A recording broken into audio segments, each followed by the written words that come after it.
for us to get on board that craft world and launch our true assault. I think this is going to be a culminating battle where we're going to need every single piece of flesh for this. I'm sorry, should I be hearing this conversation? No, this is on the microbeat. He shouldn't. This is on the microbeat quietly. I'm just speaking a little bit out loud so everyone hears it better. You make a point, I guess. And in space, and while on the spaceships, their ability to make trouble will be limited. We will need to ensure that the captains are less fanatical than their troops and more sound-minded. No, we need them just as fanatical, unfortunately, because you have to understand this. Once again, this is being said quietly. The archbishops should not be overhearing this. If you want me to roll, like, I don't know, a stealth or something, I will. No, it's fine. You step away. Okay. Very well. I guess we'll have to search for more ships. Oh no, I think we have all the ships we need. It's just going to be, we're going to sacrifice a lot of troop transports, which will be using a lot of the more zealous fanatics as literal shields to get closer and closer. Because I'll be honest with you, the craft worlds that we have fought in the past, yeah, it has broken in battle fleets. Like, it's taken battle fleets to take them. Yeah. I think we have enough. I think we honestly have probably more than enough shipwise here to do this. But I think if we want to do this efficiently and effectively, we need to honestly keep our heavier ships alive to really win this fight. Because yeah, our smaller ships will get in quicker, faster, get smaller boarding parties in to launch like some prep stuff. We can do that. But to get the bulk of our forces to that thing, we're going to need our heavier ships pounding the crap out of its defenses, hitting its bastion wherever its turrets are. We're going to take out weapon platforms, get through hollow fields. Like, it's going to be work.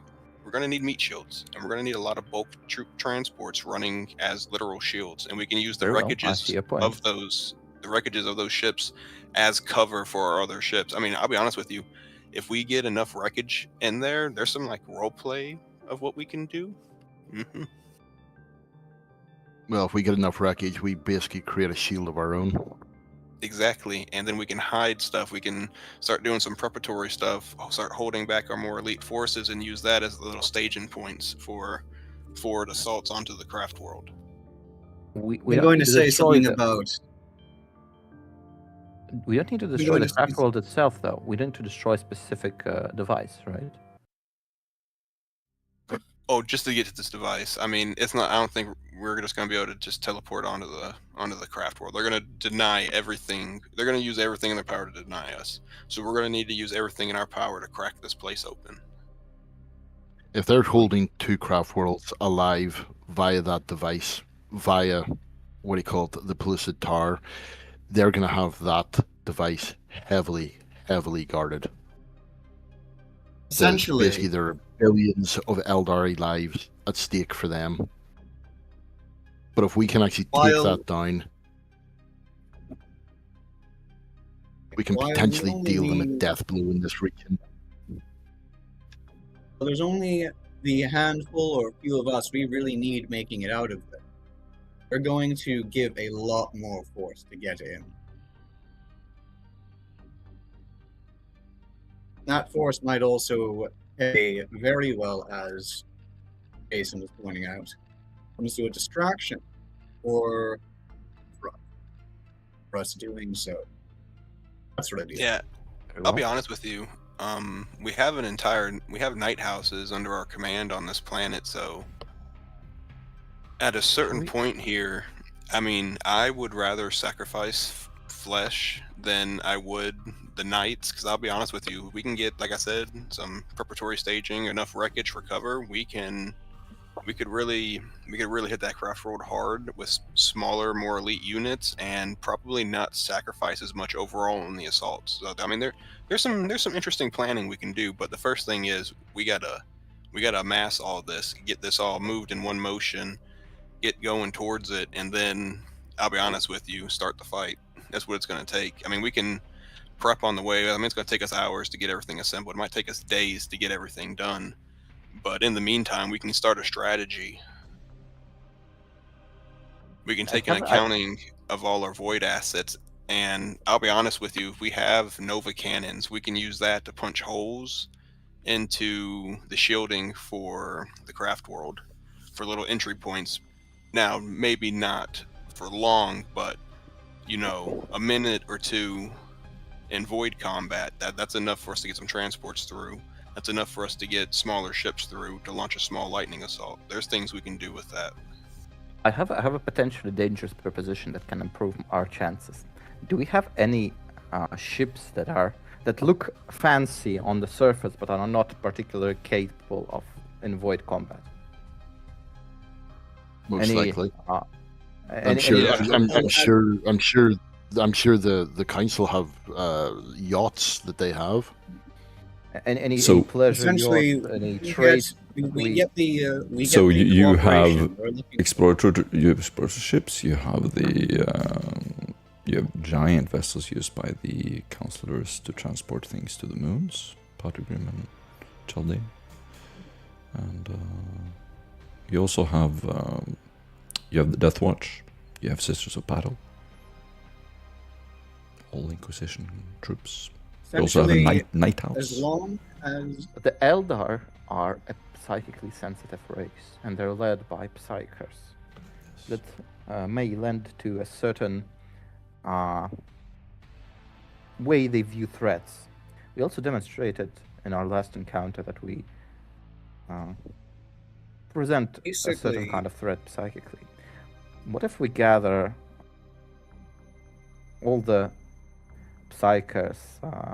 Or what if we take all the psychers we gathered, put it on a fancy but militarily not significant ship, with the oversight of proper specialists from the Black Ship? We wouldn't want to use the Black Ship itself, but a decoy ship, and we can bring that ship to battle and see if the Eldar might get distracted by the presence of so many psychers nearby. They're Again, I do certain enjoy what you're sense saying, there. and it's very applicable. You know, Yes, I do the enjoy what you're- Kriegsman in me absolutely loves this idea, but there's a better way to squander that resource. I was going to say, I we have to do- remember we're the ones going after them, right? Rather than them going after us.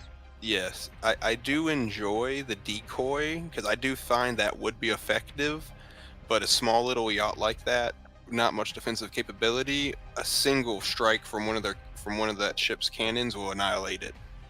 I think we should take some of the more powerful psychers we have on this planet and use them as a psychic shield for our fleet against the Farseers and their council, whatever they have, so they can't mess with our troops' minds during the fight. They can't psychically attack us during the fight. I think we need to buff our ships. I think we need to bring in that Black Ship, that what's your character's name? I say that we take the psychers that would be sacrificed to the Black Ship, put them on a ship and hurl them, get them worked up No, and no. hurl that ship at theirs. That should get their notice, and if anything, it may scramble. What do you call at least their foresight for a little bit. Yeah. So that can still be done, but once again, we come back to the how many ships are going to die to get to the point that we can even get to that point. And I think that the psychers would be better used trying to protect the fleet from psychic assaults from. We are talking about we are talking about untrained psychers. You want to use them as basically a suicide barge. I want to use them as a suicide bomb. I actually want to put them out of the range of their guns, and in a defensive position, and have their defensive fleet come and try to take them. And if they succeed, that's okay. If they get distracted and send some forces to take out the ship packed with psychers, so fine. We can leave some defense there to take a toll on the attackers. Okay, what will these untrained psychers be doing that's going to be enough of a threat to make the Eldari say, we're going to send something... Yeah. it is bait, and it's not bad bait, but it's bait with no teeth if it's not actively engaging them. Now, if It it was doesn't to need to. engage, It needs to distract them for our assault, for our actual assault. And if it doesn't work, we can still hurl them. Eldari. Well, my entire okay. plan I mean, was if you to. wanted to just load up a bunch of useless, untrained psychers on a bunch of little decoy ships, I'm down. I'll okay, it'll work. I mean, it'll be cannon fodder for them to shoot at. There'll be more stuff, but hey, that's My that idea that day for was- them. My idea was to get them worked up and fire them into the ship. Hopefully, they do explode and cause a No. well. We don't- Let's we say don't a want them- controlled event, which will you don't take on control most such of the. things. Anything can be controlled. Either way, whether we go with one approach or the other to try and accomplish what we're looking for, the effect we need is a way that we can find some excuse, enough influence over their attention. We want to be able to somehow direct where they're looking and where they're shooting. Anyway, this is something we can discuss later. Let's get the weapon. Let's get the men off this counselor first. Yeah, so I guess yeah. It's something we can talk about on the ship while we're gathering up other resources. Sounds good. But Either way. now we know we're gonna need everything. At which point, what do you call it, Morgan Yes. will then break away from the rest of the group, walk up to the Cardinal, slam the bit of parchment down in front of him, and say, "Sign now." The counselor, looking terrified, looks at you. Sign what? What am I signing? You're signing over your forces, and you're signing that you will rile the people up. You will provide us with fanatics to attack, and you will do this willingly. If you do not, then Emperor save you. Do a intimidate or charm test. Or you can do an influence test, or you can use the Inquisitor's influence. Quick question. Okay. Can I still have that heavy flamer pointed at him? Yeah. Intimidation success with 5. Damn. The Inquisitor will agree, the Confessor rather. He agrees to your demands, handing you over, in addition, all of the keys to his synod. You get the keys to the inner chamber, where they keep all of their secrets as well. And you can essentially ask him anything at this point. He's completely subservient to you. He will tell you everything he knows, everything from his records. So you can go back to that at any time. Presumably, And, Cardinal, you want to do your Emperor's sworn duty. Glad to see you come. As the keys are handed over, Jason's gonna look at Morgan and be like, "Give me the keys to the armory and to the secret vault."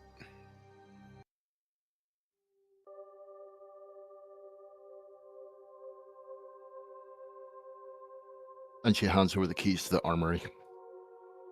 nice. All right, I'll be back. You will find any weapon up to extremely rare. Pretty much anything you could imagine. They have. What about armor-wise? Do they have any power armor? Oh yes, yes. Light power armor and heavier power armor. Is any of the power armor, like, is there anything like actually that stands out? Like, oh, this was something worn by a saint, some kind of holy warrior, something that's consecrated. You have the bishop's own power armor. It is a light power armor, beautifully adorned with the ecclesiarchist symbol. Jason's gonna take that, and yeah, Okay. Jason's gonna take that. It's like an official bishop, like symbols embroidered, like decked out with medals.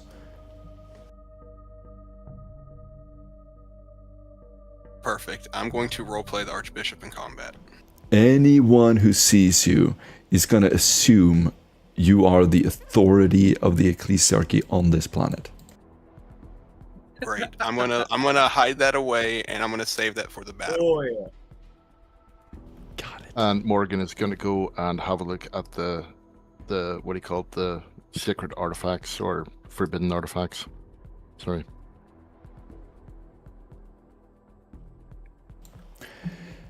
On See if there's, yeah, absolutely. and we'll basically see if there's anything cool there that she can pilfer. There is indeed. Neil wishes her luck and is going to be keeping an eye on the cardinal and possibly moving over to try and have a word with Arlie. So That's cool because first of Morgan all, goes in, she locks the door behind her.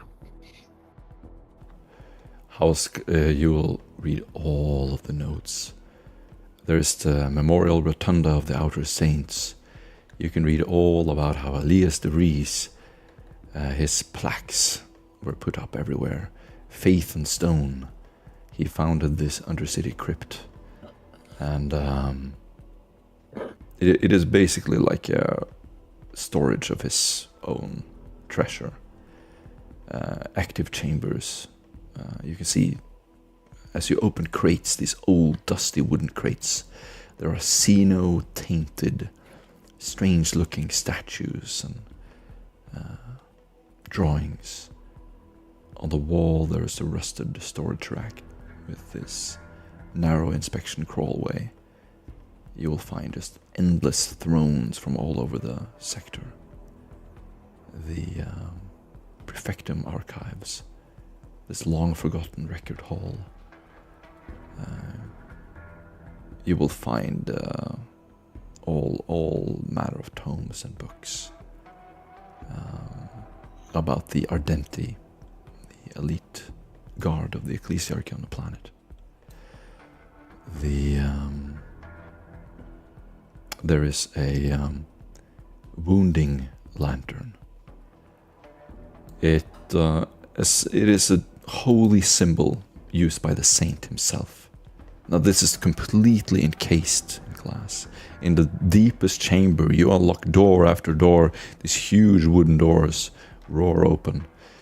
And it's hanging glow next to lots of icons of psychers.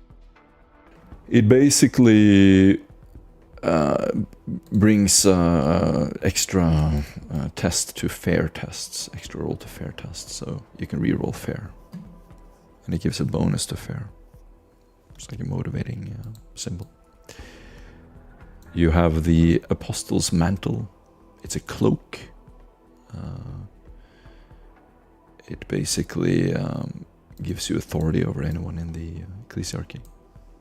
It's a known treasure from Saint Valerius, who is known in the whole sector. There is a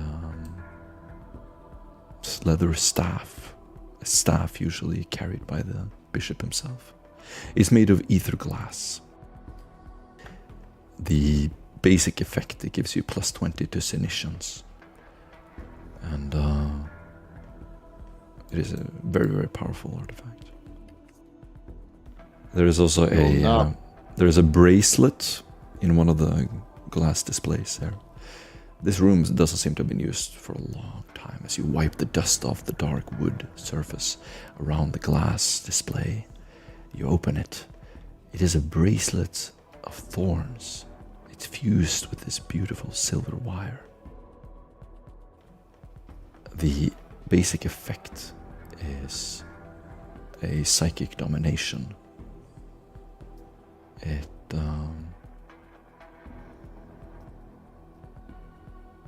effectively is a sort of mind control or mind link. There is a bronze shard as well. A bell, a small little bronze bell. What it does effectively against the test, it cancels out psychic powers like a null rod. Ringing the bell, it is said that Valerius would ring this bell through the halls. It will null out a psychic or prayer-based power within 10 meters. But if it's not used by the right person, it will cost corruption points. Oh. Okay, she There's will more. put on the bracelet. Oh, But Wait, are you taking notes? What does the bracelet do? Is it for the one to dominate someone, or Yep. for the dominated one to wear? Sorry, I explained that poorly. So it you carry it, and it basically it's you can link with someone if they are close to you, like a mind connection. If you wear it, if you pass the test to wear it, it can damage your mind over time, but it will give you a resistance to being dominated, a resistance to any kind of mind-altering effects. So it gives you a plus 20 to resist domination.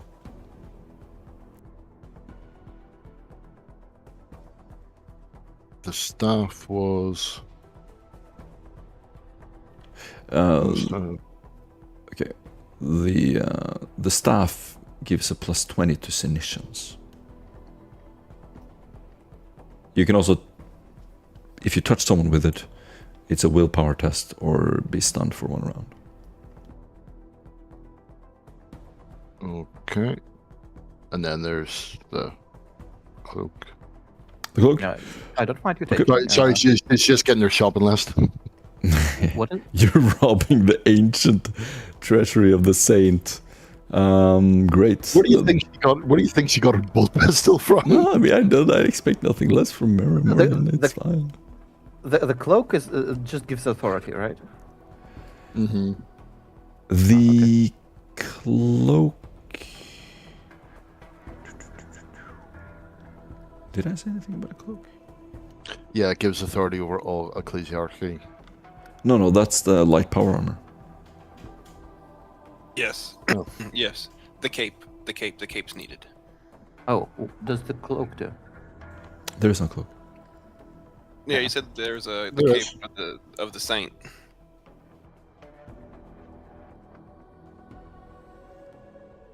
Oh, you're right. The apostle's mantle. Yeah. That gives you a authority test, basically. Any kind of interaction with the ecclesiarchy gives you a plus 20 to all interactions. Yes, please give me that, because that's going to help me my plan is to customize the armor a little bit, add the mantle to it, and retrofit a little bit. Add I think I'm going to do like 1 inquisitorial sigil on it or something. Yeah. And then I'm going to, as soon as we hit that craft world with the first wave, I'm going to get them dudes so riled up in that initial fight. It's going to be like on like Donkey Kong. I think it's sweet that he actually thinks that I know that he's got power armor. I prepped all of this when I first made this mission like a year ago, so I just remember I had some stuff here, but there's a lot more if you want. Yeah, we need all of that, Morton. You don't understand. We're trying to like. Yeah, I do. We're trying to loot piggies. Is No, there any no. good light armor? I am basically hitting that loot pinata. Light armor. Let me look.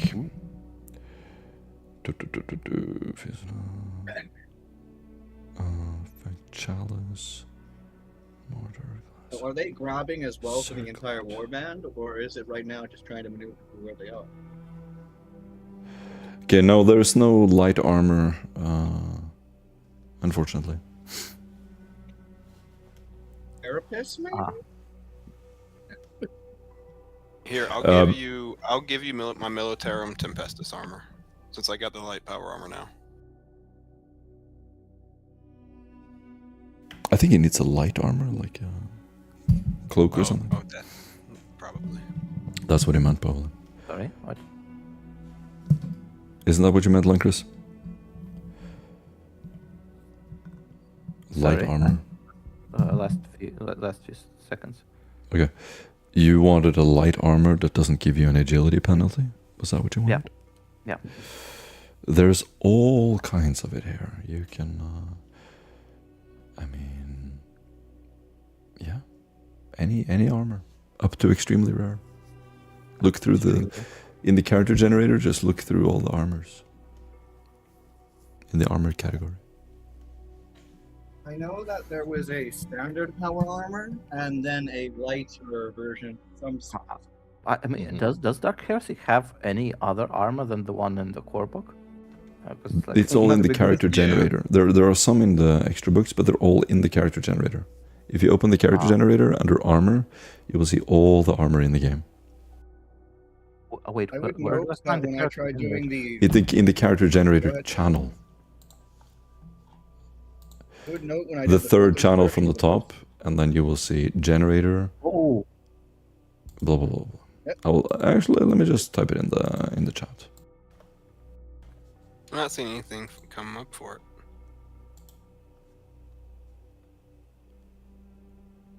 So she will pilfer the bracelet, the staff, the what do you call it, the cloak.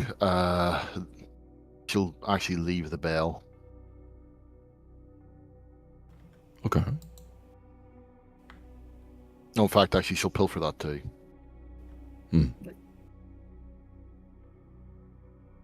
And he might just For be on a expediency. spree. He's for working on it. expediency, she'll on the way out have a look to see if there's any sort of text on like immortality or something like that, and we'll like Yeah. some sort of light reading. There's a martyr relic. It's a bone chain. It is also said to have been carried by Valerius. Apparently, if it's not worn by him, it will slowly make you insane. It does grant you a natural willpower, though. A natural willpower. She's gonna take that. A natural willpower. A natural willpower 2, which means plus 20 to your willpower. But you get minus 10 to all fellowship tests. And if you ever decide to wear it, let me know. Minus 10 to fellowship. I've only got 15, so it's cool. Roleplay wise, you already got a pretty good setup dynamic with pretty much each different member. Yeah. You know, Okay, so she'll take those and go and join the rest of the group. Fantastic. and we'll see her coming back and notice her new fit and grip. Oh, someone have fun.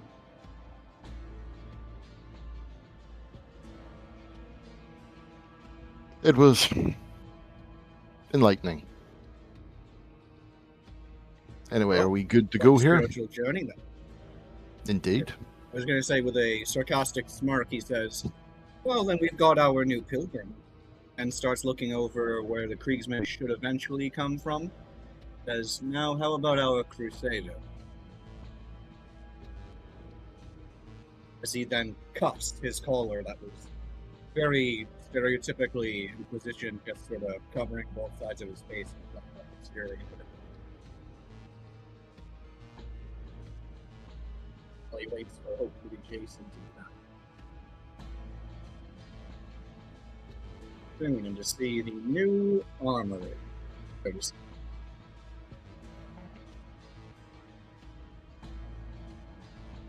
You'll hand Arlene the bracelet. Is there supposed to be anything in the armor gear section? Because it doesn't show anything.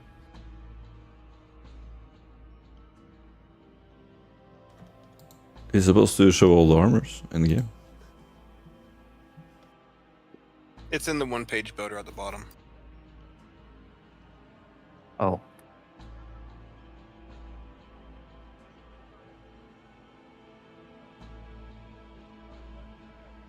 Okay, so my character is good to go. Yeah, if you go down to gear, you will see armor, and then you can scroll down. Oh, found it. Thanks. And it's anything up to extremely rare.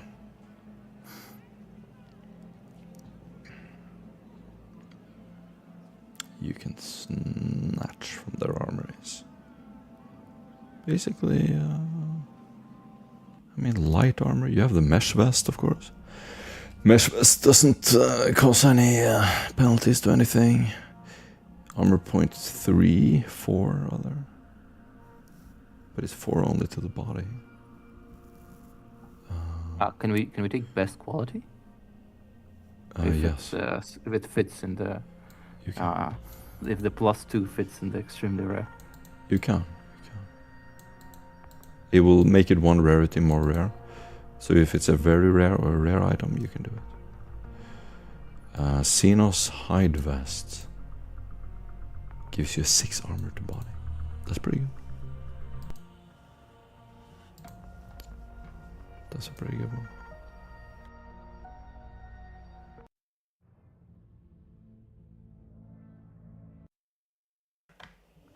So yeah, everybody happy with what they got? Anybody pilfering any more items? Yep. And the armory also has weapons too. Everything up to extremely rare. Yes.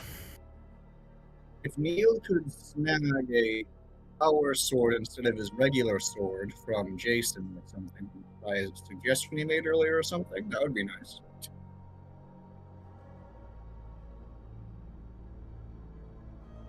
You walk through the armory, pulling down weapons, armor. Break into the basement, take out their ancient treasure. The doors are open as you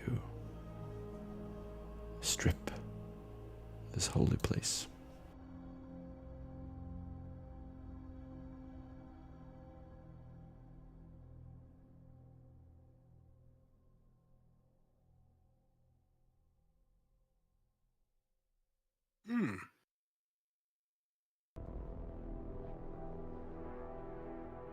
Okay, as we prepare to leave,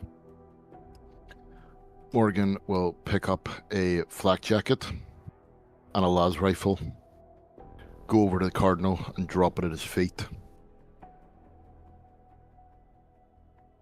Says, and say to him, put this on. What? Why? Because they will need inspiration on the field. And remember, it's better to die for the Emperor than oneself. Do you want me to die for the Emperor? Or for you? The Emperor, of course. He looks at you with Best place. This is extreme sort of prejudice. said through the microbeat. He will don it hesitantly.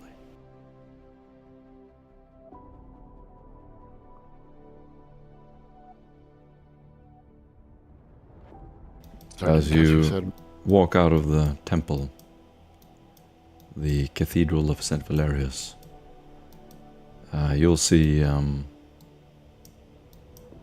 crowds. Not allowed to enter the plaza at all, as that has been completely captured by the Inquisition. But you can see them from the windows and the balconies and between the pillars, looking at you. The crowds gasp in horror as you carry out these huge artifacts from their ancient history, one by one emptying them out of the cathedral.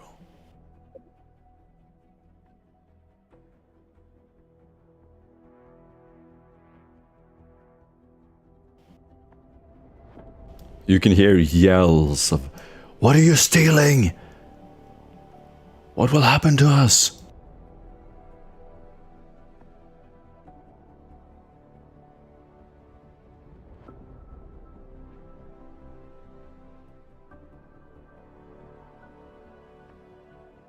At which point she'll look to the Cardinal and say, well, tell them that it needs to be used against the Xenos enemy. Give them the good words. At the end of the day, you're there, you're fighting for them, you're showing them the way. I hardly think I have the authority anymore. They can Of course see you do. that I'm your servant. Look at me. I'm not even dressed in my regalia. I look like a common peasant. They look up to you Ask us now. that, I'll ask you this. How did you even have your position? You can make Might this have been night. short-sighted. You can have this be your moment, Cardinal. Especially if you want to make it last any longer.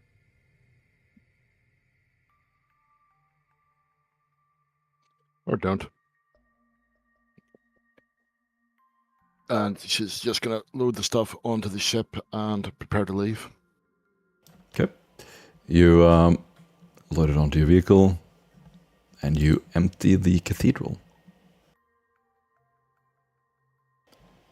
Returning to the city, you will see inquisitional forces on every corner. The city is completely encased, roads blocked. More and more military troops begin to fill the streets. Most of all, most of the troops you see are Imperial Guard troops. Occasionally, you will see an inquisitorial servant who will immediately recognize you and bow. Your subtlety is effectively zero.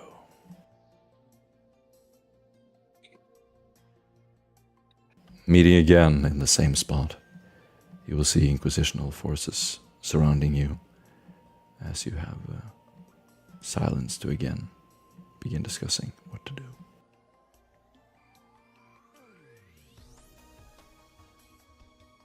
Neil took one more look at the Cardinal before they left, wondering if he actually seemed to any excuse of it in him to actually stand up for this and what sort of contingency of whether or not he does. Takes a sigh while he's walking with Morgan as they begin the meeting area. So, pretty interesting going from just messing with some punks on the street to apparently a planetary war. No subtlety needed now. No need to hide. Well, Briefly over to you can't say that it wasn't tedious. Skulking in the shadows. True. Well, now he looks up at the sky. Everything is either out in the open, pointing around the two of them, or farther out there, then points up at the sky. Has a serious expression on his face, has a serious tone. But while he's looking at you, he can't help but just give again one of those sarcastic smirks. What seems to be the could be problem? horrid. But whatever it is, I'm shockingly glad I'm here with you. Are you pulling some mind trick on me? If I was, do you think I would tell you? Probably not. Was there a bit of a childish, just light, playful shove on the shoulder? Let's Jason hope looks. that when he looks up, seeing that Jason's coming, as he was about to say that, means we're going to have to get to work. Looking quickly at Morrigan again. Don't forget what I said. Let's hopefully make this count. Then looks over at Jason, welcoming the Krieger. Ah, there you are. Cavalry and whatever else you may be found, right? Yeah, I think I got enough to disguise myself as the Archbishop. So when the fight begins, I'm going to lead the fanatics to some heights of some zealotry that hasn't been seen for a few centuries, I believe. Do you Good think stuff. you can Excellent. put up a good enough act for that? Between everything and my ability to fight, I think we'll be straight. I mean, I'll be honest with you. I think might be a little bit thick or thin there, depending upon the voice. But I think with me having it broadcasted through the suit, I think I'll probably end up sounding just like him. Good luck. We do have that contingency. And she'll hand over the Jason's not cloak. too. She'll hand him the cloak as well. Oh, Jason Seems will, ecclesiarchy. Maybe will it'll nod help. his head. Oh, It begins to rain, and you look around and see these beautiful metallic surfaces, lights shining through the fog in the city. As you look up, you're standing in the Ecclesiarchic district.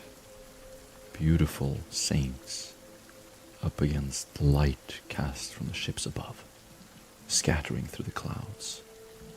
The saints are brightly lit.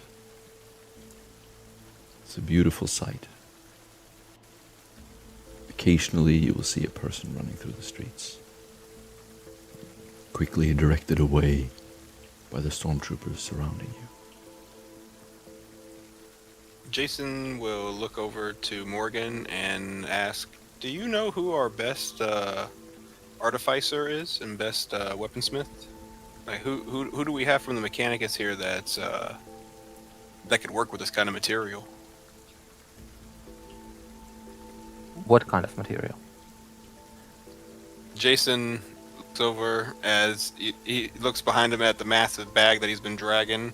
I don't know. I mean, the armor, the power glaive, the melted gun. I mean, there's some stuff here that I need to put together.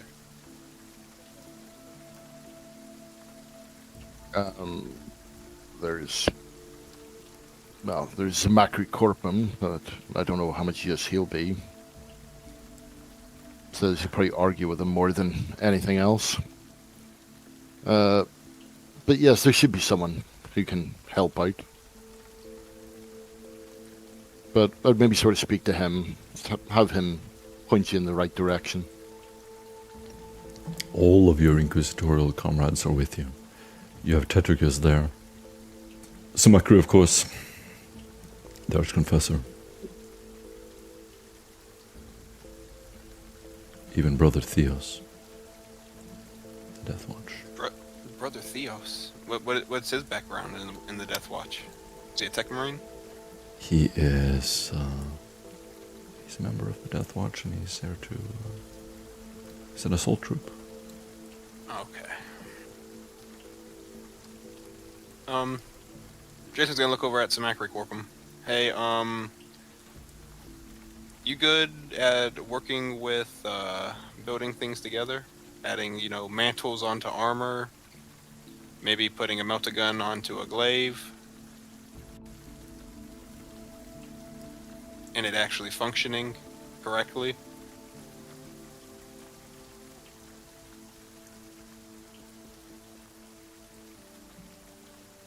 Jason looks at Who are you talking to? Samacri Corpum. Oh, you want to summon them? Yeah, okay, after a few minutes, they will join up with you. Samacri Corpum hesitantly approaches the warband. He stumbles up wearing a transparent cloak and the rain falling down on the tubes around his neck. Why have I been summoned here?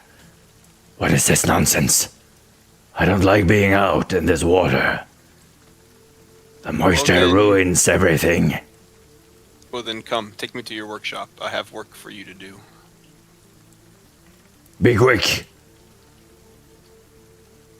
Jason will follow Samacri back to his workshop. And while they're doing that, Morgan is going to basically motion Arlene over to out of earshot of the rest of them and go, you seem perturbed. What's the problem? Personally, I think colleagues are getting carried away with all the power that has befallen them. In what manner? I think that the matter with our Archbishop could have been handled better, in a better way. But it is done already. I will not gainsay every little thing. And what way would you have handled it? Or subtly. And she's just going to look. She's just going to look around at all the inquisitional banners and say, "I think the time for subtlety is over."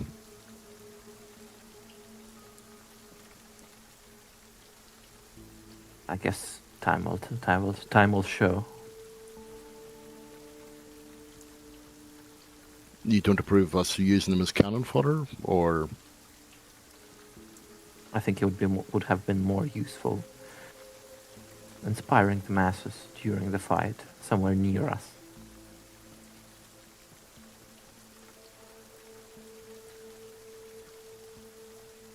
I won't lie, the death toll is probably going to be catastrophic, and it will take generations for this planet to recover.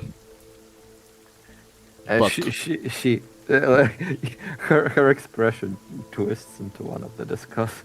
I'm trying not to think about that. But what would you rather? Would you rather more of our kind be sacrificed up to whatever to They please are. and keep and to please and keep some Xenos alive? Looks to me that we are sacrificing a lot of our kind in our assault. A momentary loss. I hope it is all worth it in the end. I dearly hope so. We're not making a mistake. I wish I could have read the Farseer's mind before we left. But I know that that's wistful thinking.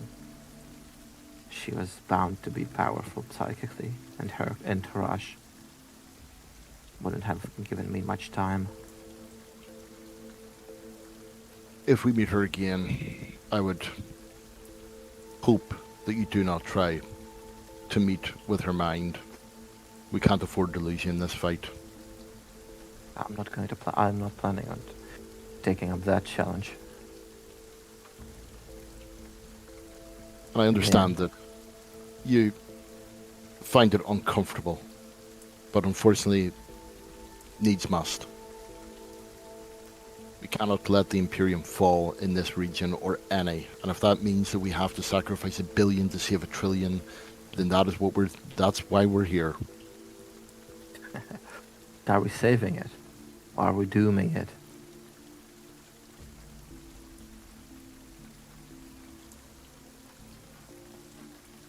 Suppose Emperor's time will tell.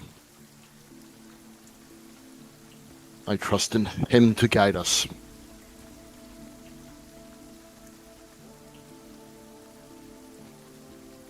Pray that you're right.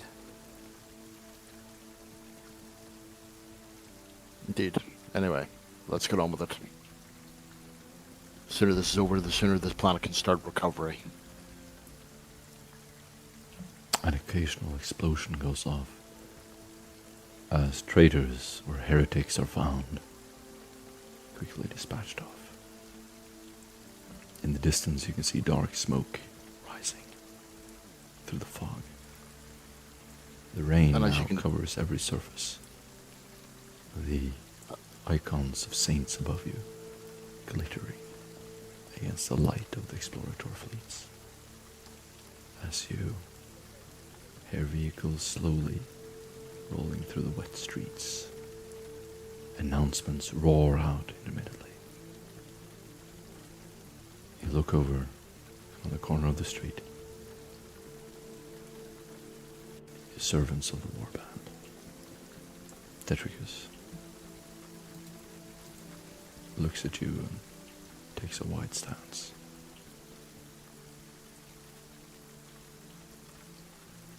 Anyway, let's join our fellows. And she'll touch Arlene on the shoulder. And as she does, she'll feel a little strange.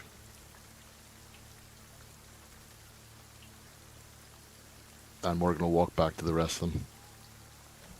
Saul waiting for you there. Well, with his completely wet hair hanging down on one side of his head. Eyelids dripping with water. He looks left and right, points for you to rush over to the other side of the sidewalk. Tetricus nods. All right then. As Sol catches your hand, tries to at least help you up.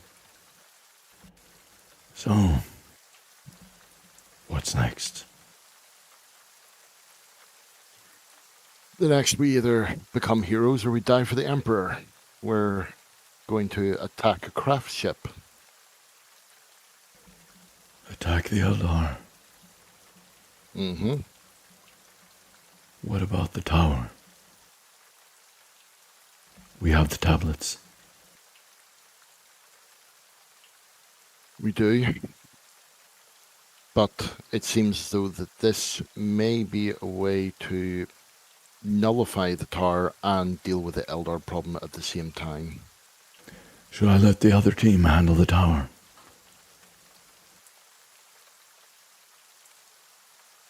I would probably say we go in forces one. On your command. At the end of the day, there's ample forces here that should be able to secure the tower for the time being. And then once we're done, we can, if necessary, deal with the tower, but hopefully it won't. And we don't have to destroy whatever mechanism is inside, and we can leave it for our Mechanicus brothers to have a look at. Looking halfway down while you're talking, he just keeps looking down as you finish, gives a single nod. He speaks into his microbead with a whisper. Suddenly, several black vans will come driving up on the road, glistening with water. He will get in with Llewellyn, Samacri, and Tetricus.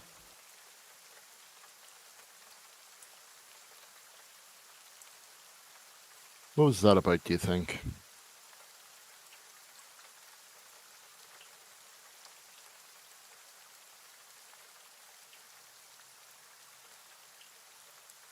She said that, Yarling. I said what? What was that about, do you think?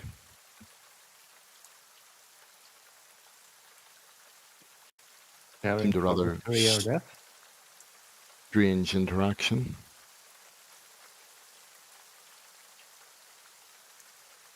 Anyway. Perhaps we should get out of this ruin.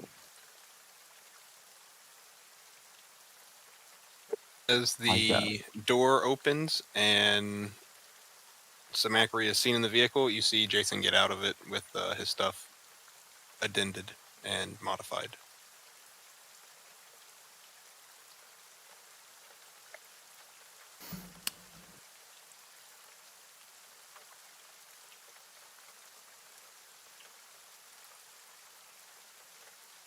Okay then. Are we set to get things in motion?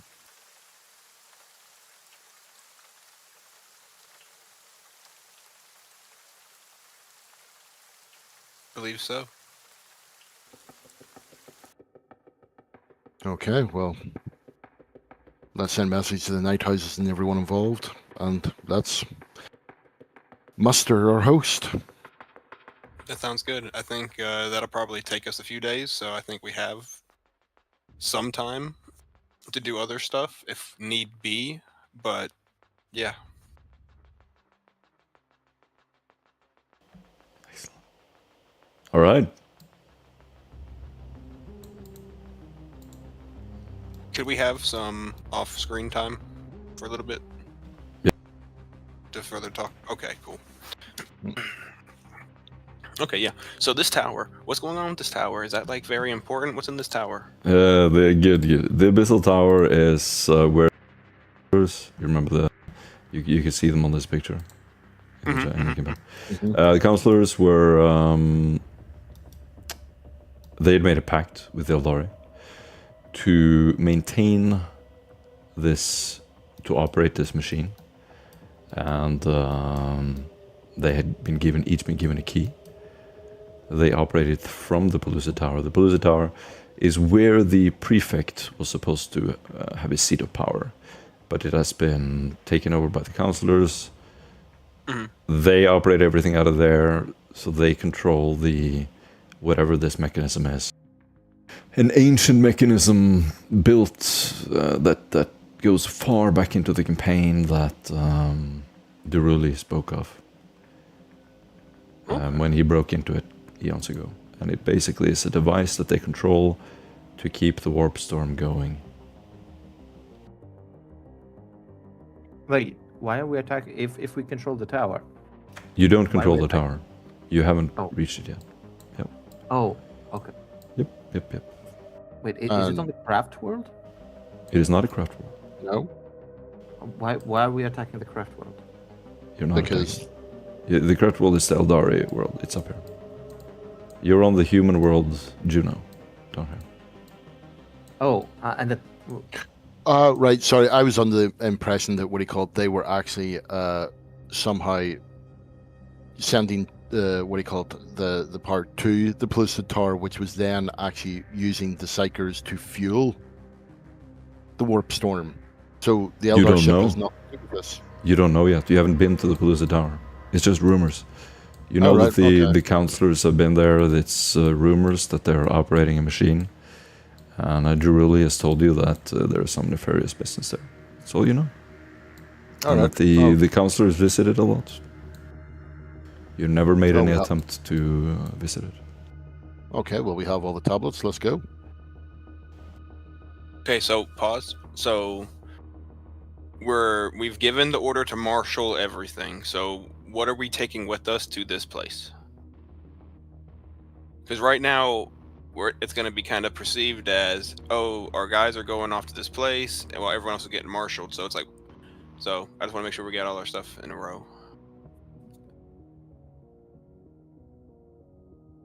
I propose we take the priest, the archbishop, and this is his chance to earn a redemption.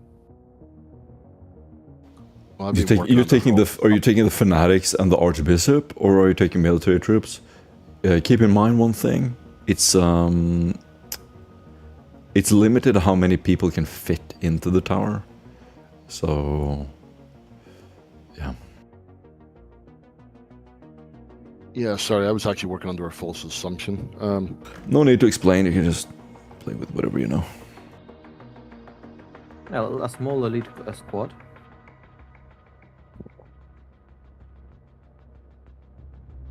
In that case, Okay, well, we have the tablets. So if we go and take some scions with us, maybe the Death Guard, that should be enough, hopefully.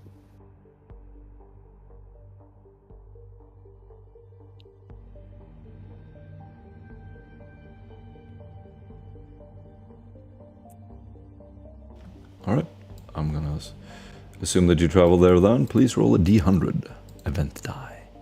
Anybody can roll this. And everything you wrote, Brad, sounds good. Targeter.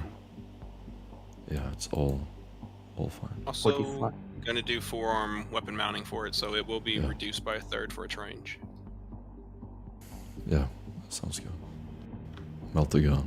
Yeah. Okay. Is a melty gun able to be used with a dispenser? Correct, it is. Mm-hmm. Okay. So it just reduces the weight, and it gives it the auto. I mean, I already have the power armor, so I have the stabilized trait. Now it has the auto stabilized or whatever thing with it too. I just don't take no penalties. You'll be driving through the wasteland for weeks. Driving and driving and driving. You form a huge caravan. Several large trucks. A fuel truck joining you. Master of logistics, taking care that you have survival tools in case something happens. Finally, after days of travel, as you approach the tower, Arlene and Morrigan, you'll begin to feel a strange sensation. There is something incredibly powerful ahead.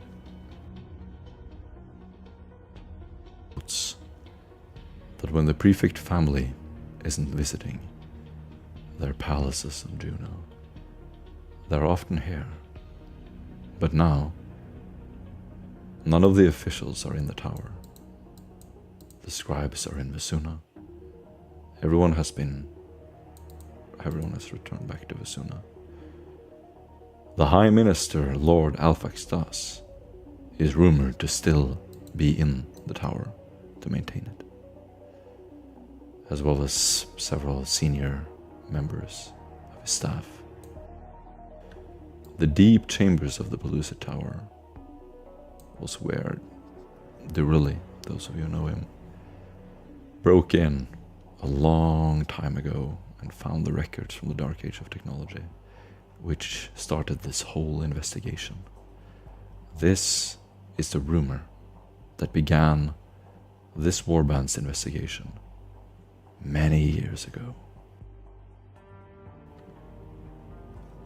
The Pellucid Tower was built impossibly long ago, constructed out of an impenetrable administrative and military fort.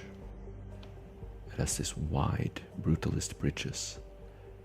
As you drive over them, they lead to huge cliffs, and you see monolith walls, slightly slanted, scattered with murder holes and cannon emplacements. It is a staggering accomplishment of architecture. It would stun anyone in the Imperium. As you see the monolithic structure closer and closer, it begins to dawn on you how big it is. It stretches up above the clouds. You hear chatter on the Voxcaster. Someone asking you to identify yourselves.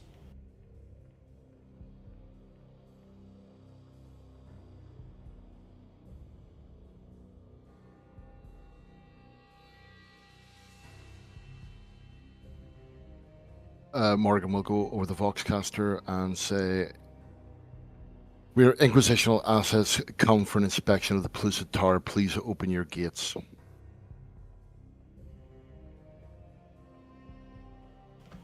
Roll an influence test. +10.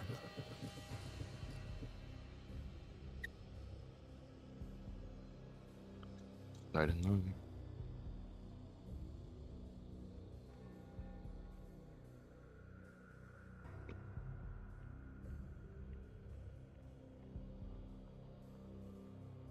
Oh, success. As you approach, the doors will open into the glass chamber. You drive into the entrance and walk in. It is eerily quiet. It is strange. Durillis Marginalia involved details about strangers who have been visiting the networks of tunnels and the strange chambers of the tower.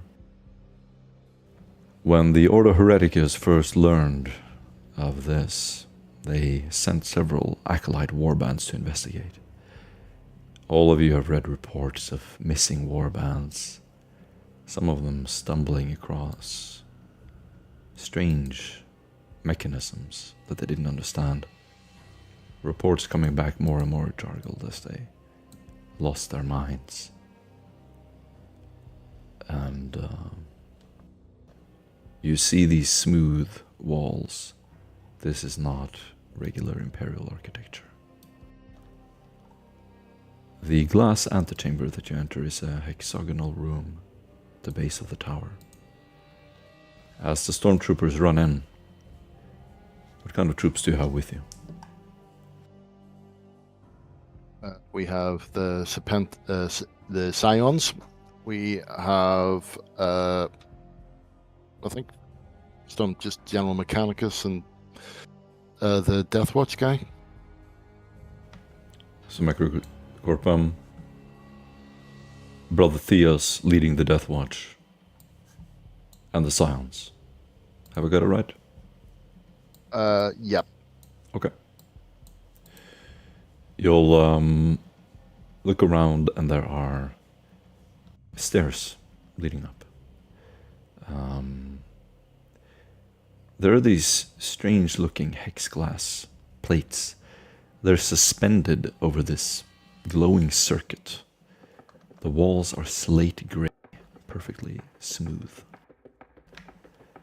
And there's a single podium in the center. No visible seams or controls.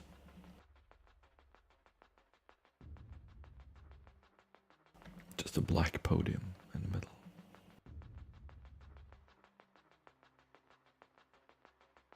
Okay, Morgan will take out the, what do you call it, the tablets,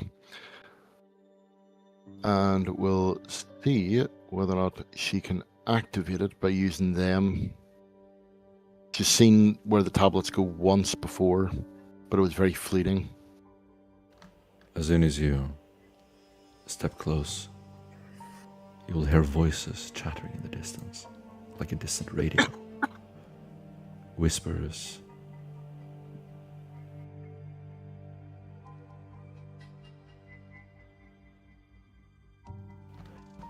As you step up to the chamber, you will hear a series of voices repeating again and again. You can do a logic test. Anyone can do this.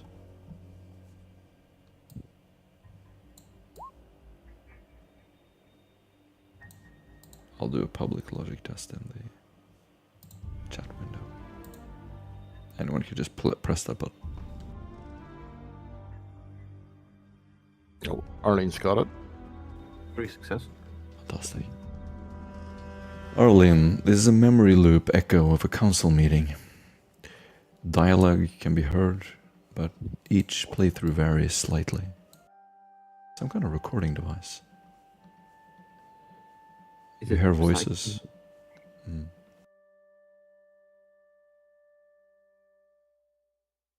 Need to try and listen and trying to figure out what they talk about. You listen for a long time, and any one of you can do a Forbidden Lore Psychers test. Success with 3. Madison, this vault was built to record thought form projections as well as speech. You'll hear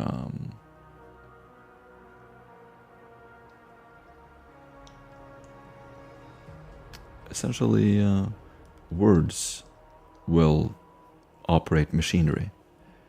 It's operated with your voice. And you can do linguistics tests, low Gothic, +10.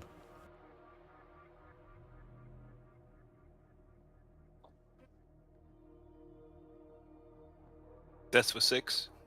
Damn. The words themselves carry various functions. You eventually learn what they mean, and speaking the right sentence back to the machine, you realize that this is some form of lock, some locking mechanism.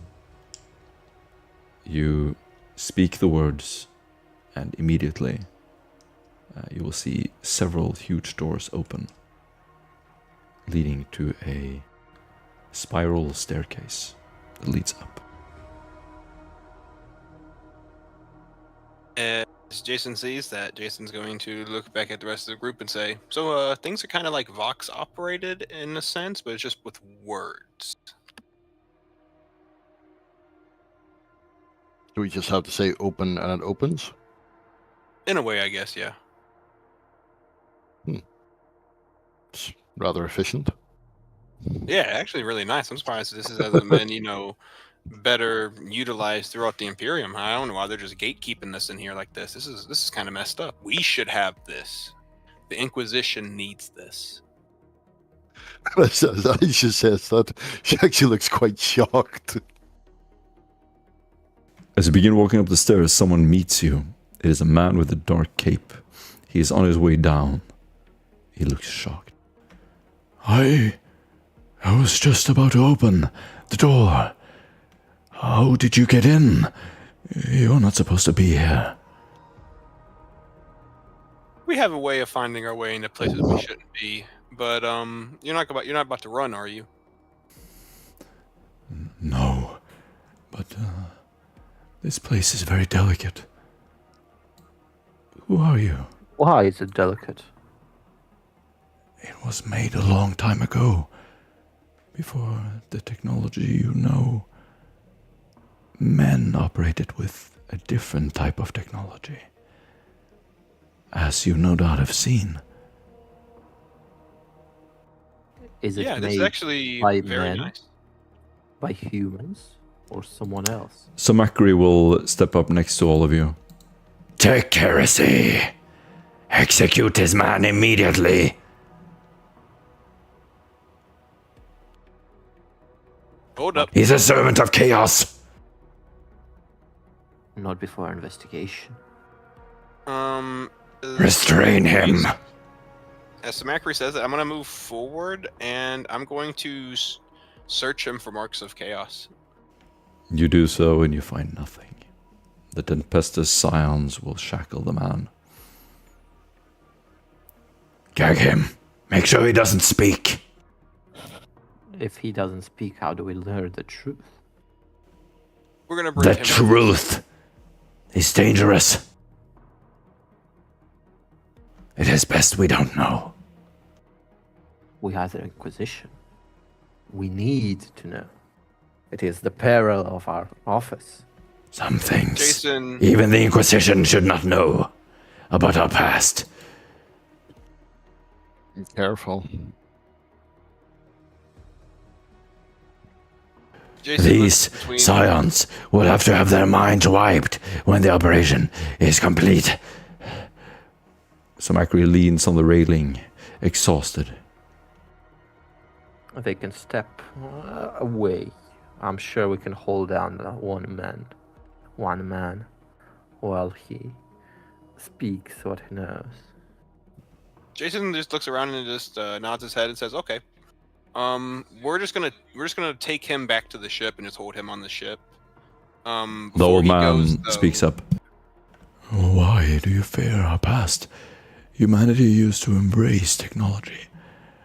This has served us well. Our survival relies on it. Whatever you do, don't destroy it. You don't know what you're doing. What Don't is tell the us then. purpose and the function of this tower? To keep a great danger at bay. Something buried deep in the stormtroopers will put a glove over his mouth. Jason No. would nod his head as they begin to take him away. All right, let's descend the. As I said, a heretic. Take him away. Samacri leaning But do over the not railing, kill him. visible sweat pouring down his forehead. I can't believe we let him speak for so long. Is there something wrong with Samacri? Is he actually upset about this, or is there some kind of something he's trying to hide? It seems seeing this device has caused some strain to him. Can I Do scrutiny you that know strain? something about this tower that you should share with the Inquisition?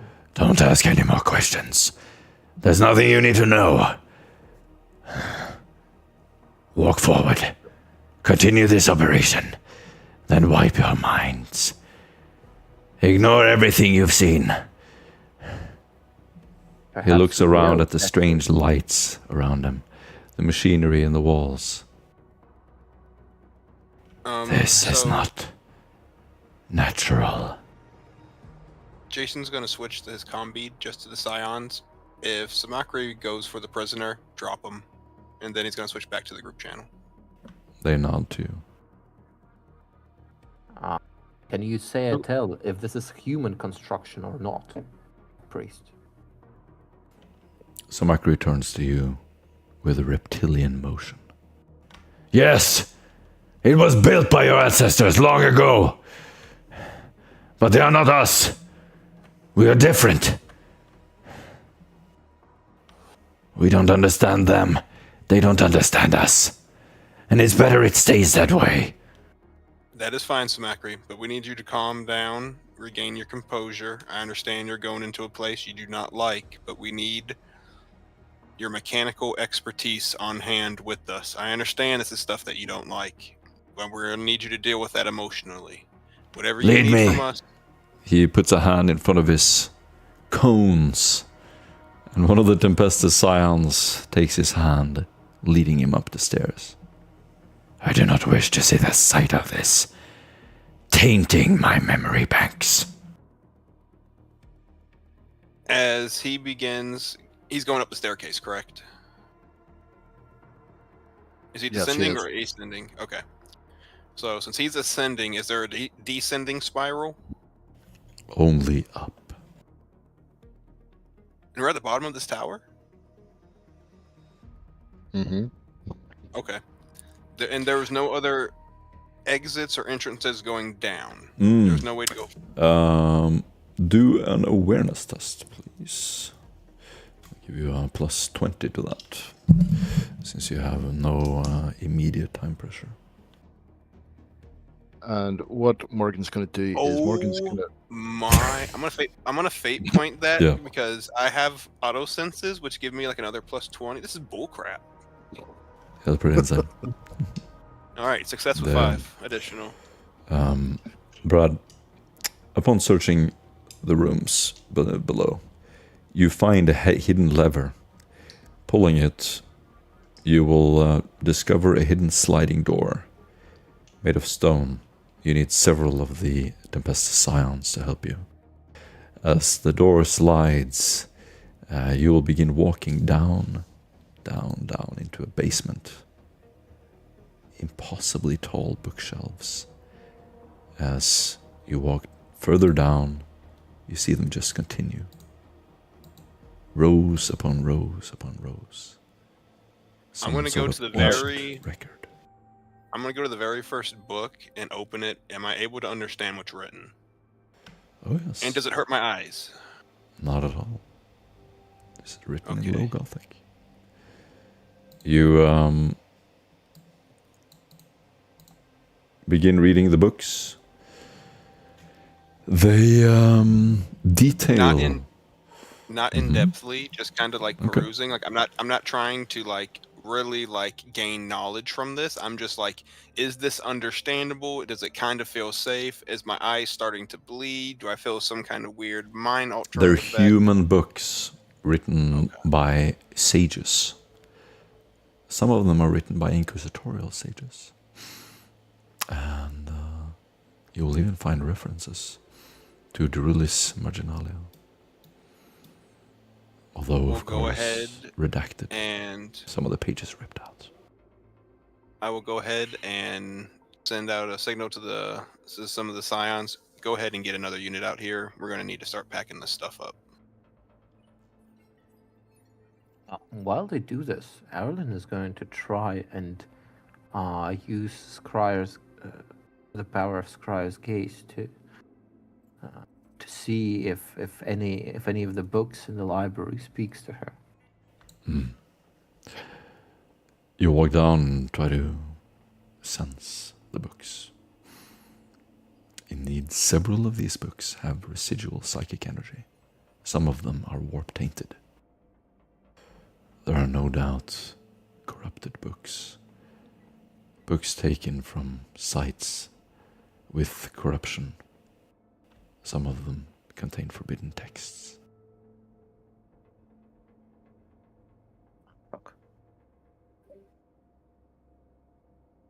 Could Morgan, while everyone Morgan's gonna, while everyone else is sort of shuffling about, is basically just gonna go over to the old man, pull down his the binding across his mouth, and say, "You were saying that this stops something. Make it quick. What does it stop?" The Tempestus Scion releases his hand from his mouth. The old man breathes heavily.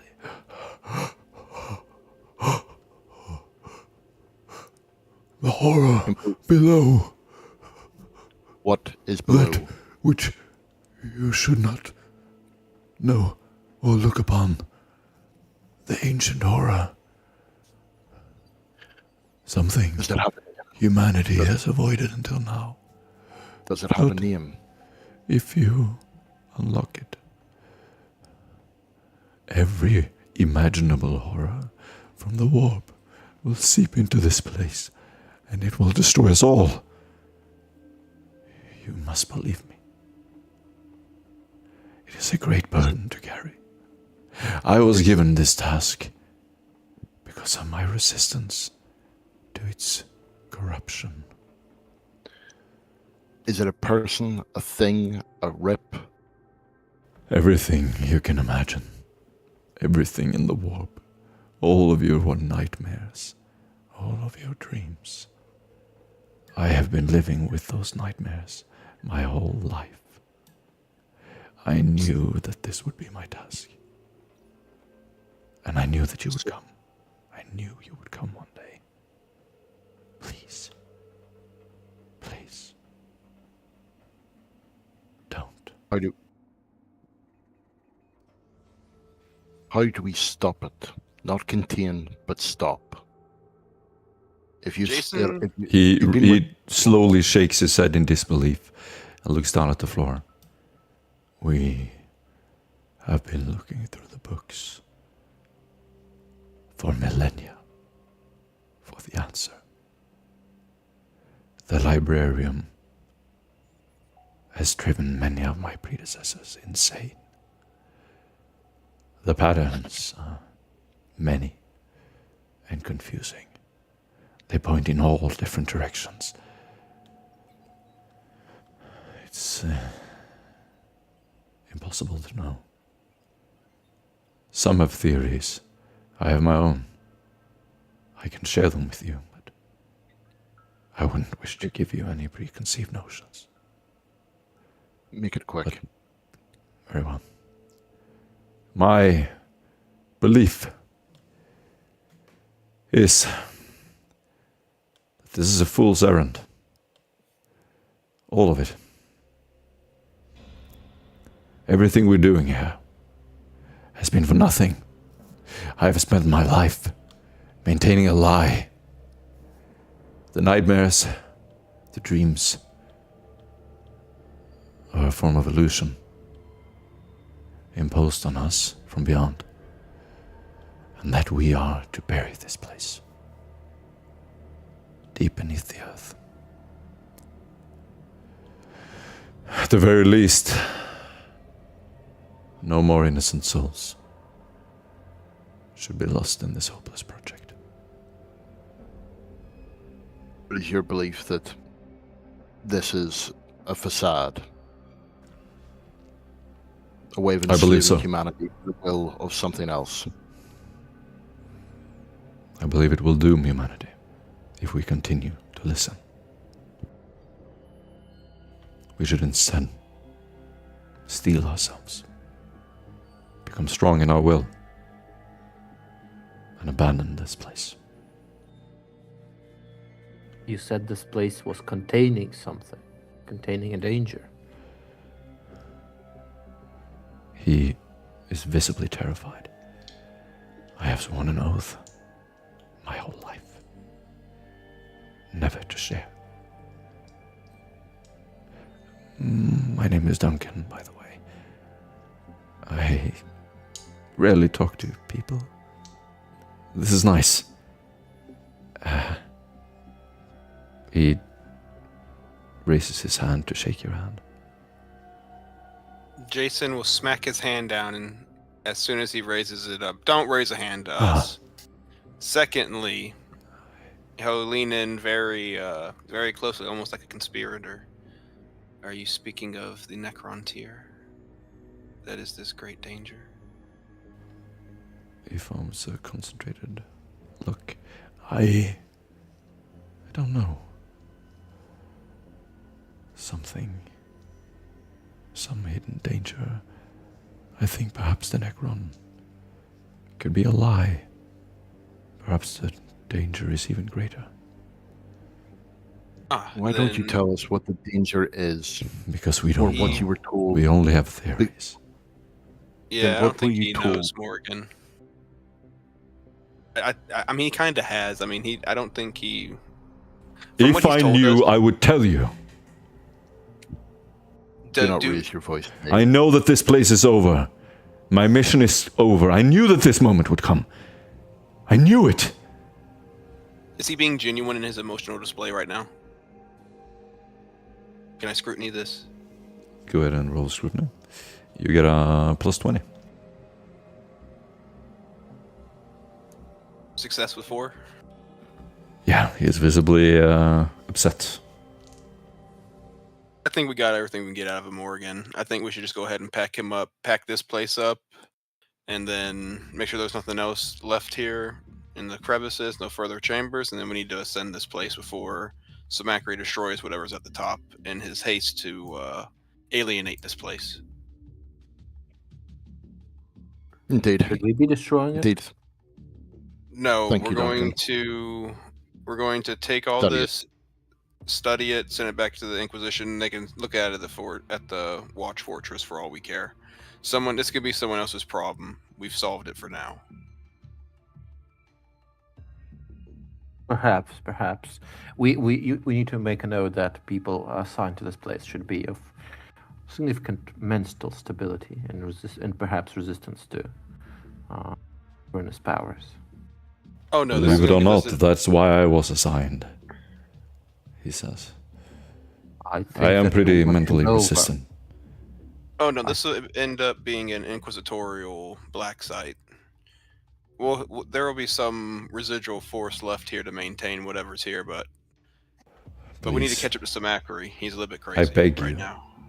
let me speak with them. With who? With who? The inquisitorial group you assigned to this place.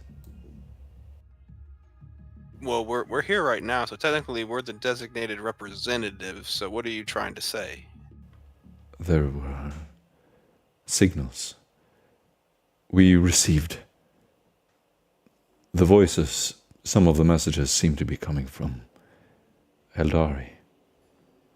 I believe they somehow communicate with the machine. There is at least a theory that the machine was originally built by the Eldari. Perhaps this is a beacon of sorts, something used to communicate with them. That's what my predecessor believed. Well, that solidifies it in my mind. We orbital strike this place. Hold up. We need to figure out more to this. If it's containing something, we don't want to just destroy that and break containment. We might be releasing something much worse. But The counselors, they would come here before you apprehended them. They would use the upper chamber. I never trusted them. Except one. He was always kind to me. But he died. I would never trust any of the other ones. We should check the upper chamber. yeah, with that being said, Jason's gonna look at the others and be like, all right, let's catch up to Samacri now, because he looks a little bit bloodthirsty for destroying machinery. Indeed. And Thank then you, we're gonna Duncan. Go ahead. As you walk up. Yeah, we're gonna walk up out of the room now. Leaving him there in the base of the librarium. He stands there sort of not knowing what to Oh do. no, he's being dragged with us too. Like Okay. he's leaving with us. He's still under guard. So the Tempestus will gently lead him as he willingly follows you.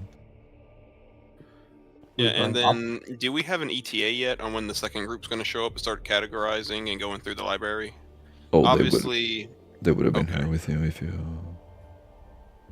Okay, cool. Yeah, so we'll go have them do that, and then if we have any psychers on hand, we'll have them deal The with tainted books will be. Arlen is going to separate them and give instructions of them to be locked away separately Got it. and with precautions taken. Telepathica will separate the books, isolate them with null rods, bring them out of the Palooza Tower as the Tempestus scions continue up. Finally, after walking for a long, long time, you will hear this heavy steps of the Tempestus Scions. You avoid most of the chambers. Some of them do seem a little bit there is a crypt of sorts near the top. And you will meet several scribes and servants along the way. Many of them have had their tongues cut out. Most of them have had their eyes cut out. So the only person you met with eyes was the old man. Everyone else is wearing a blindfold. And unlike you, they don't have any psychic powers. So they rely on these small symbols on the wall. They hold the hand on the wall, and essentially when they're shocked, they immediately grab the wall and begin moving, sort of holding one eye out, and you will hear intermittent yells of, "Who's there? Who's that?" And you will see someone just holding a desperate hand out into the air, and every time it will be a blind person with a blindfold. As Jason comes across this, Jason's going to smack their hand out of his way of his most holy Inquisition. The man will recoil in horror, crawling on the floor in front of you. "My apologies." They crawl out of the way as the robed figures walk past them. Don't crawl like worms. Just don't touch us. We're busy right now. We don't like that. You get an inspiration point. There's a hexagonal vault chamber with sloped walls near the peak of the tower. Some of the things that catch your eye is an engraving with alien script. And at the center, there's this throne-like structure made of blackstone. There are 6 robed skeletons. It looks like some kind of lodge or something.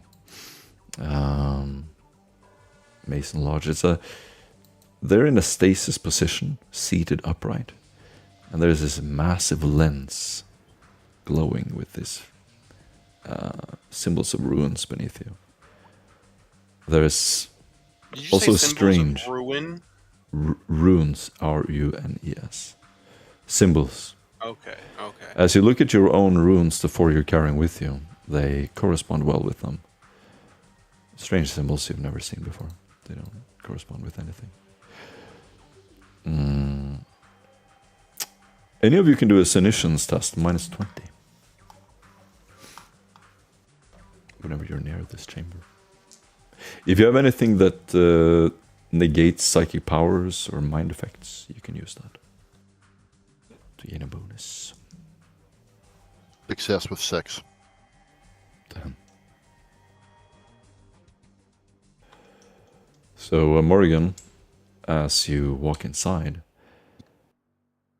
you can see sort of these clouds in the middle of the room, shaping and dancing around.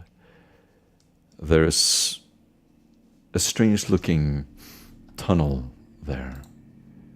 And as you project your thoughts, you begin to see visions. In one of the visions, you see your own body on the floor, dead, in a craft world. In another one, you see yourself as an old woman.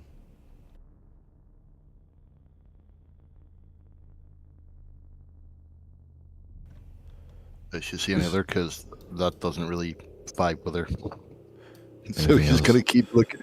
She's gonna keep looking for one that suits her.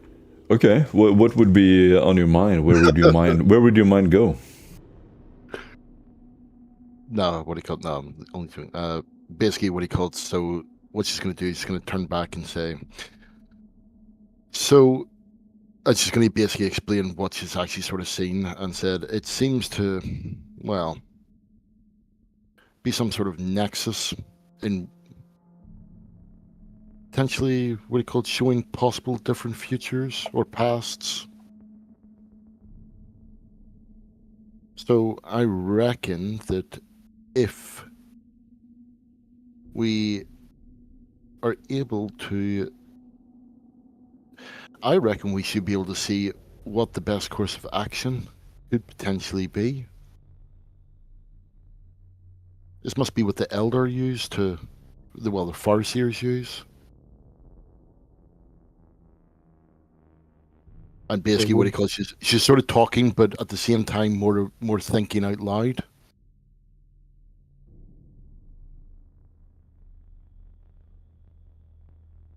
So she's not really talking to anyone. She's just sort of saying this out loud. As you mentioned the Eldar, you look into the portal and you will see a huge war. Several inquisitorial ships firing upon the craft world. The craft world lighting up, exploding. In another one, you will see the warp storm ending. The lights below and above becoming visible. You see these sort of scattering of stars. And as soon as you see the warp disappearing, the craft world is ripped apart into tiny pieces. All the Eldar in the sector die. Horrible death. Dragged into the warp.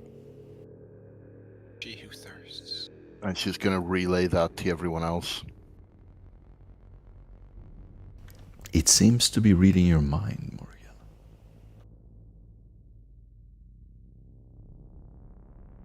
So, there's two possibilities. One, if we destroy the Eldar, then that could potentially come about. Or two, this room is basically telling me what I want to see.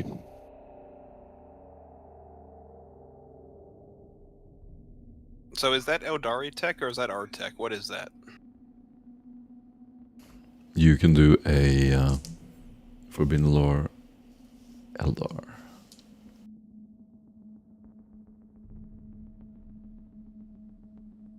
Success with 5.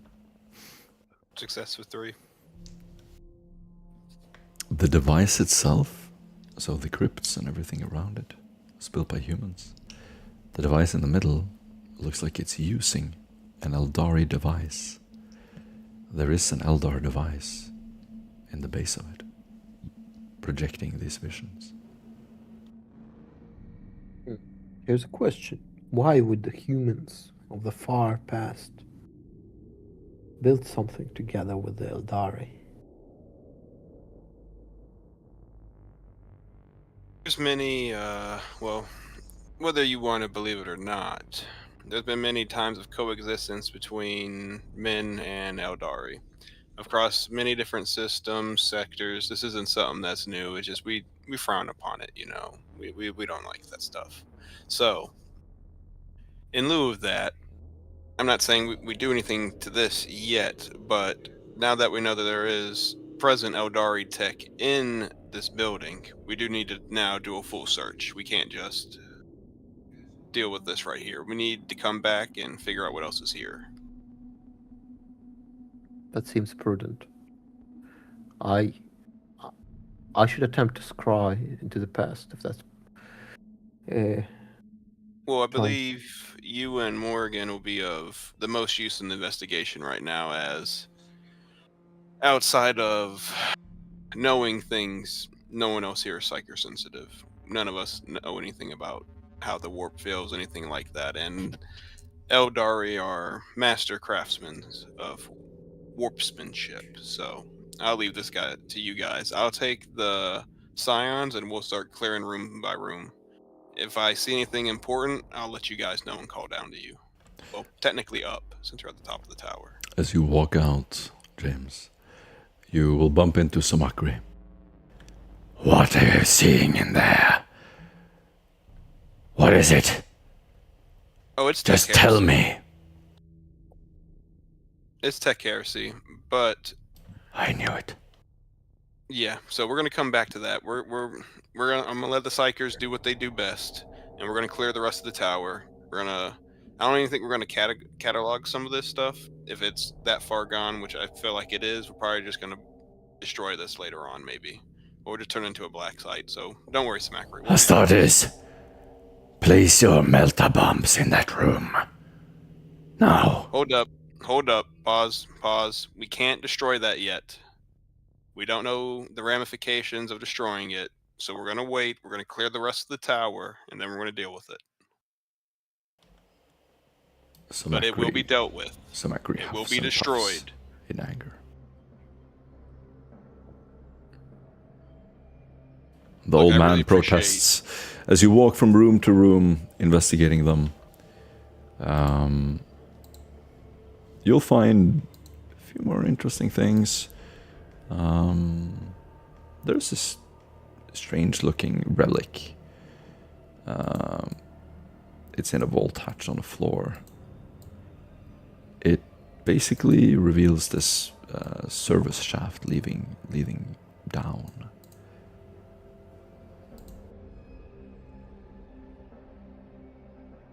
Jason will take it. How big is it? Oh, it's very small. Jason's gonna strip his stuff off. He didn't bring nothing too crazy, so he'll just hand it. He'll take the shield and his glaive with him, and then he'll just head down in regular stuff. Okay.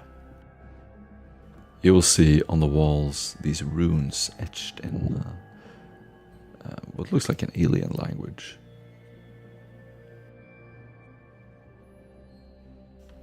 Someone was busy taking notes in human language here. Am I able to translate with? Is it just regular linguistic language, or is it like hidden meaning? It will be a linguistics Eldari test, if you have that skill. Okay. Any negatives or anything? Nope. Failure with 2. I'm gonna use that inspiration because it's the perfect time to use it. Success with 3. Here we go. Mm-hmm. These are inquisitorial redacta memory seal patterns. They have been coded in Eldari text. It is someone citing something they overheard. Apparently, at some point, someone scribbled these notes that just look like noise. They're all over the place. It's a quote from the Gilded Lay, and it mentions a psyker tied to the Craftworld seal.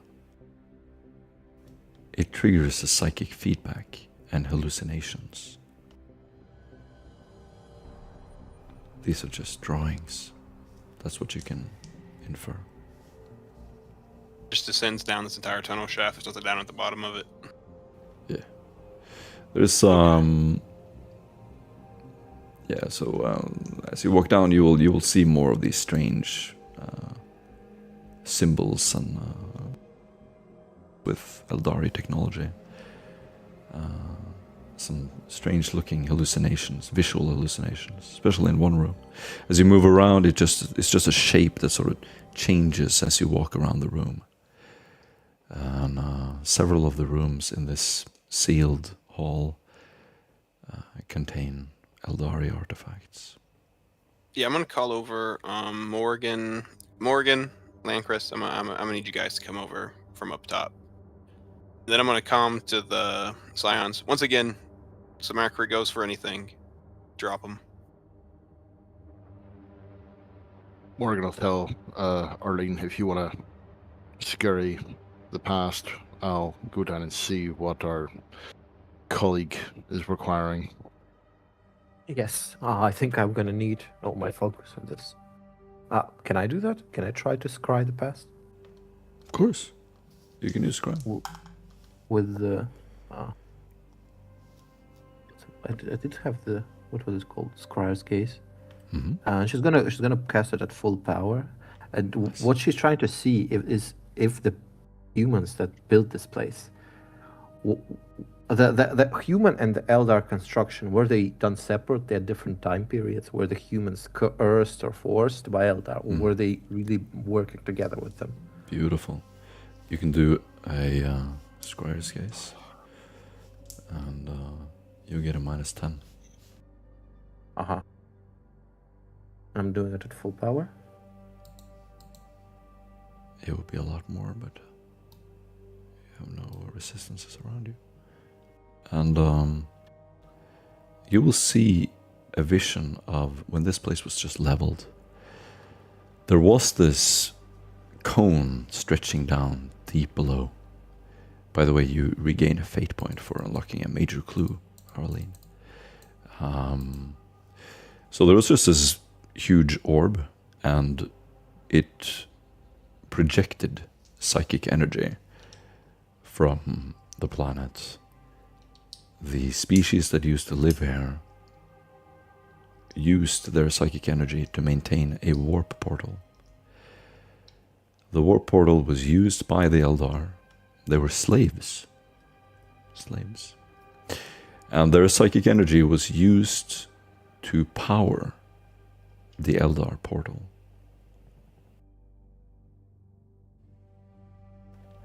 You see the device, as humans find it, begin populating the planet.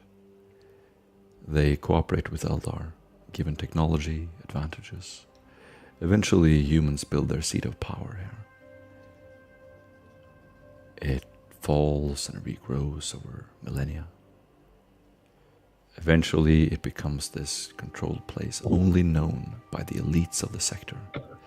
Their families make a pact never to share it with anyone. And it is built as a seat of power in the sector. Myths and rumors spread about the place. Humans spend millennia studying the truth, looking back through history. Finally, the established myth is that this tower is the seat of power because if anyone were to learn the truth, the sector would tear itself apart. And the counselors were tasked to protect that truth. Their families have inherited it, and you can see the true line of power and influence being inherited down, each generation learning new rites of deception and loyalty. The power decentralized to ensure no one strays, and everyone indoctrinated into this cult. All the while, it is emitting some form of energy. It seems that the force that is coming from here, stretching up above the planet, is feeding into the pandemonium. It feeds itself on the psychic energy of the buried souls of psychers inside Juno.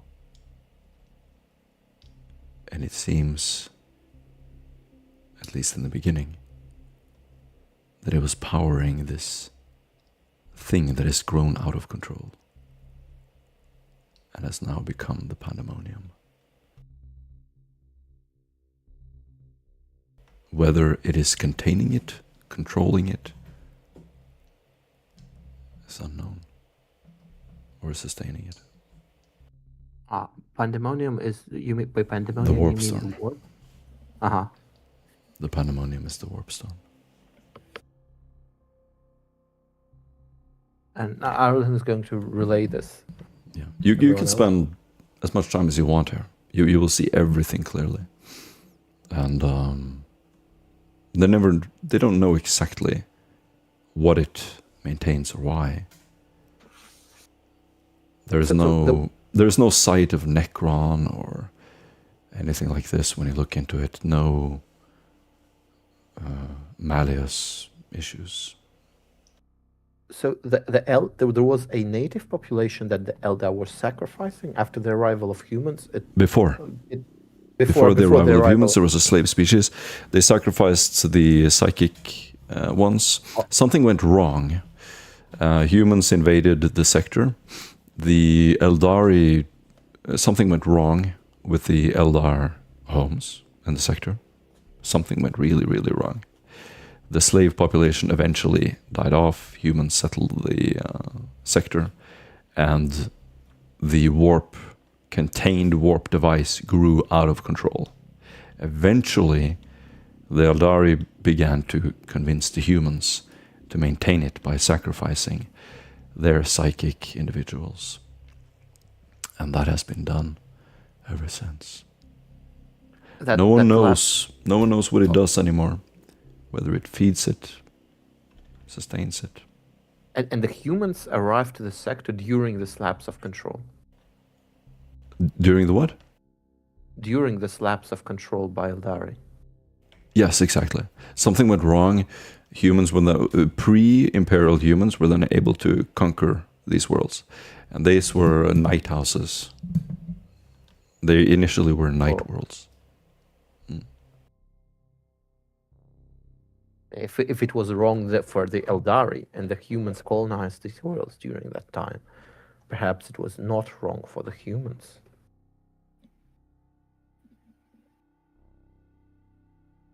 You spend days here just looking at these visions, but all you see is the perspective from this pellucid tower. You don't see what it feeds. You don't see the other actors behind it. Occasionally, you will see men gathered around a gilded tome in the peak of the tower. Oh, we need to search for this tome. Try to see if we can find it. The counselors seem to be meeting at the gilded tome. You can see them many, many countless times. They come seeking answers, direction, and some of them ask for favors. You can hear their voices, kind of pitiful, asking for small favors. Oh, and one last thing. Sort of like this, gleeful, as they walk ignorant of the power of this place.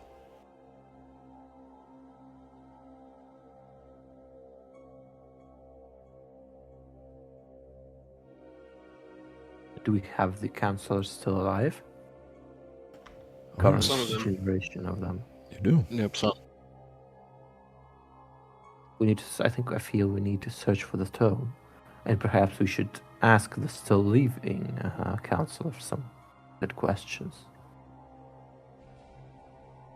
Yeah, we'll get to that once we figure out the rest of the secrets here.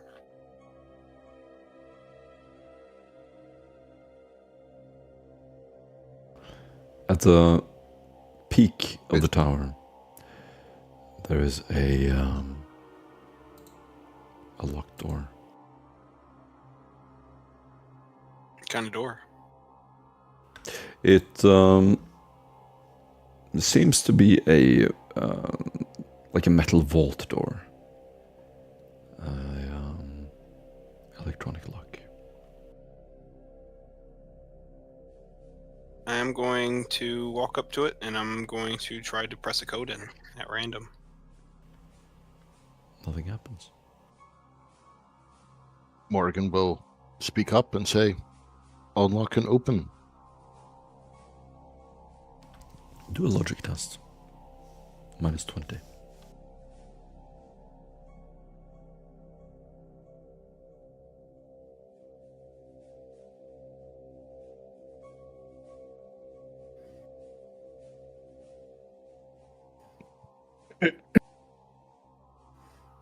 Yeah, I feel you were 7. No. Nothing. Jason looks at Morgan. You think that's going to work again, really, at this point? Unlock and open. Well, it was worth a try. Worked the first time. Yeah, didn't work this time, though, did it?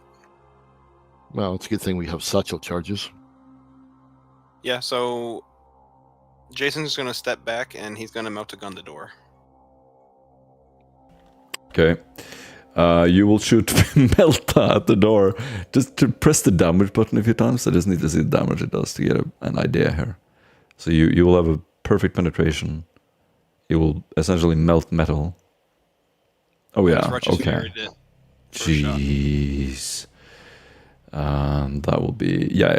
You will completely melt the door after a few shots. The Astartes will help you, and you melt it off its hinges. Nice. Jason looks at the rest of the group. All right, open sesame didn't work, but Melta sure did. Eventually, with the door open, you see inside. There is a gilded tome. It is a huge gold tablet in the middle of the room. Does it look human or does it look alien? It looks human. Just like a huge giant tome. Jason's gonna walk up to it, looking at it. Does he get the idea that this is what the actual control mechanism for the tower is? No. Okay. It definitely isn't. Is it just a book? Seems to be. Sir Macri, go have a look at that book.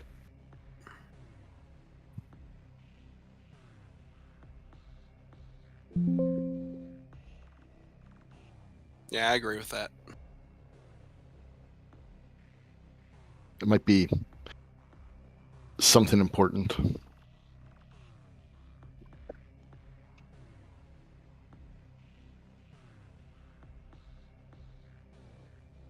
So Macri will hobble over to it, and he will begin reading, turning page after page. You can see the visible shock on his face.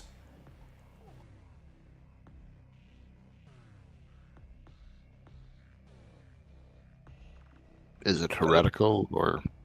That looks pretty bad, Morgan. I don't think I like that reaction. Yeah, I think we should maybe take it off him.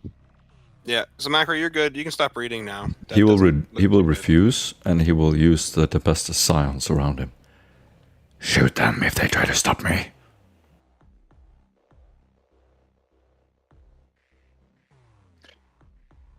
Jason looks at the boys Take and the- goes, take the "Really? book." Are you really going to do that?" You know I would. Yeah, we know you Yeah. would, but they're not going to. Yeah, the sirens aren't going to shoot me. Samakri, that's not how this works here. Try me.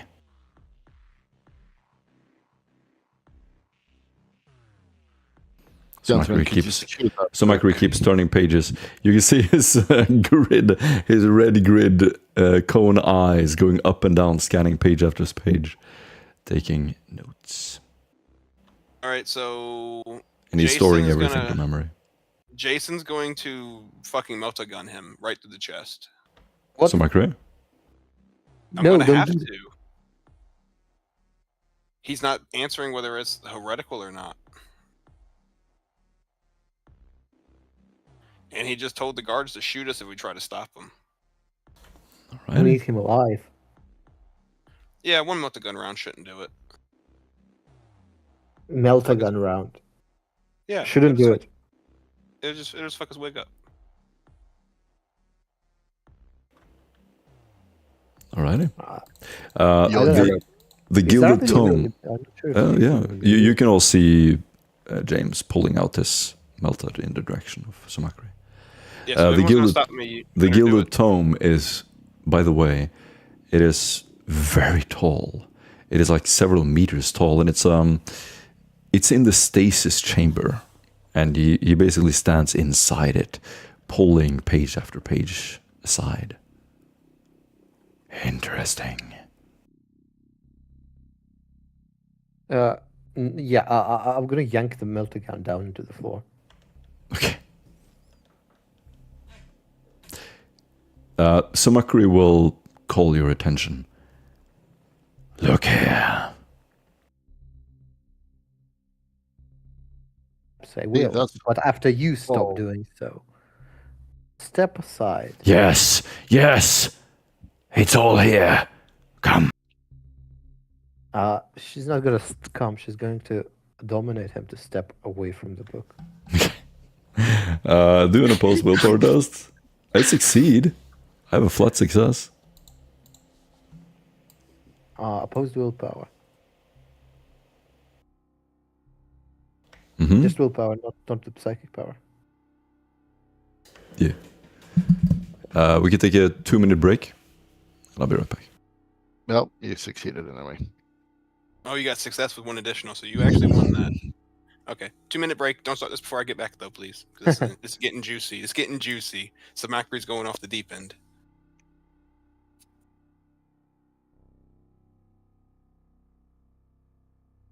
I would have let him shoot him.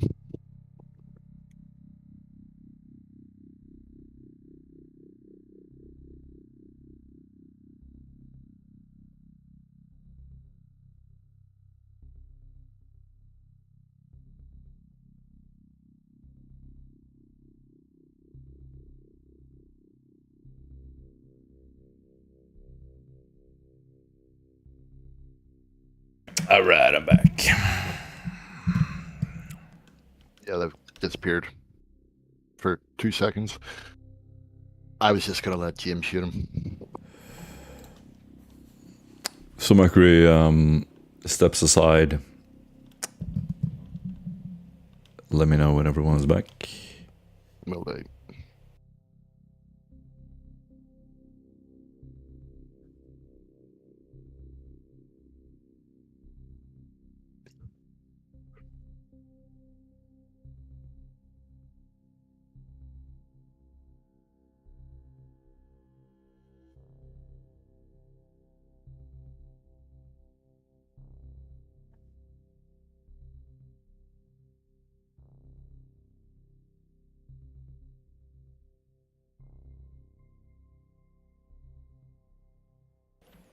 Stream is still working.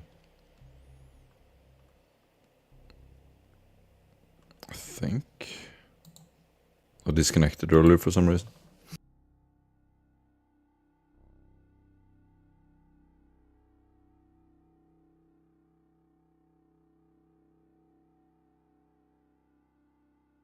Yeah, Aaron. What do you think is happening? Well, I kind of feel as though I know what I'm gonna do.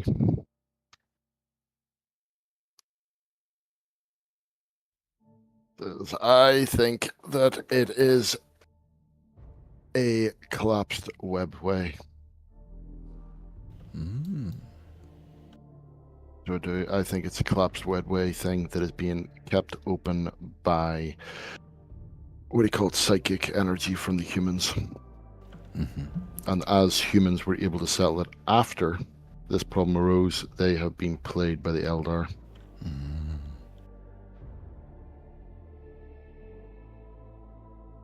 that has got nothing to do with my biases. You don't like Eldar. Hey, Arlene, welcome back. No one likes Eldar. Brad, are you back too? Should we wait for Brad? What do you think? Yeah, he said it was just getting juicy. All right.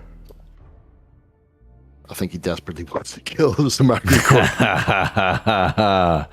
You all do. You all do. He's a cunt. He's the only one who actually talks back to you, you fucking cunts. He's a pain in the ass. Yeah. Yeah. You deserve it. He's really a really cool character, though. I like him a lot. Me too.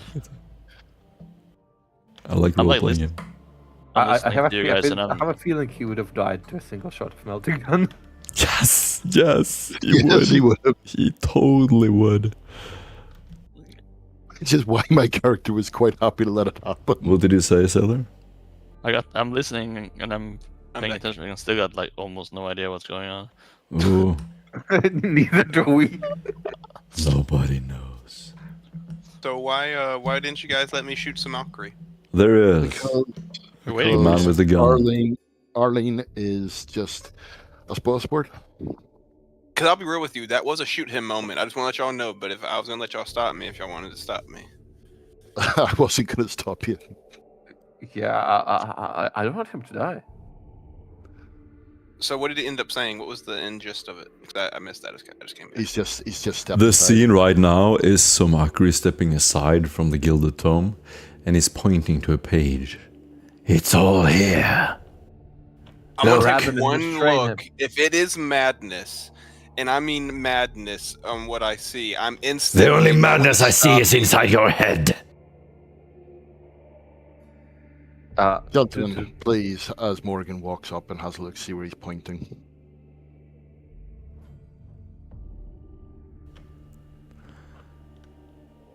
The text reads from the Apocrypha. You can see this beautifully scribbled text at the top. He explains to you that this must be a forbidden chapter. And it reads, the star gods. There is a mention of a star god. The star god's abomination began cultivating sentience in the various life forms in the galaxy, in their search for new methods of automation. They created synthetic life that would devour the entire galaxy. There is a note saying, transcribed by the Eldari seer. And then there's a name. The founders of Askellon, with their imperial knight armies, thus tore through the Askellon sector and valiantly subjugated the Eldar craft world that has previously overlooked it. After the glorious battle against the first synthetic beings, the sector leaders sought to have the advice of the Eldar, who now lived in isolation on their dying craft world. Through a series of rituals, the pact was made, and the humans were granted technology that could keep the sleeping synthetic horror in the sector at bay. The pact is binding until a psychic human terminates it on the craft world. Apparently, it has been bound in the warp. A pact that binds all of humanity to the Askellon sector, to a powerful Eldar god who, through their heretical technology, creates a warp storm that protects the sector from the ancients. A human cult on Chaldeen, called the Abyssian Witnesses, have been given the responsibility of controlling the sector through a biological virus developed by the Eldar. It is devised. The text continues to describe the brilliance of the plot. Anyone seeking to alter or break the pact would be plagued for generations, turned at their whim to serve them. Any resistance would be infiltrated, their leaders turned against them, again and again and again. And in the end, the sector would remain secure, protected by the Abyssian Witnesses. Only one man came close to discovering the truth. Duruli. The text describes him as a vile heretic, executed in Juno, the last before they revised their plans. And now the cult keeps the sector safe.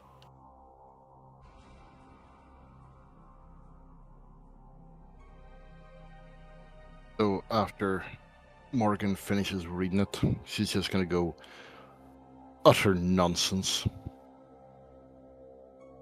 Says, binding to an Eldar god. What heresy is this? Does she read it out loud? Or He does. Okay.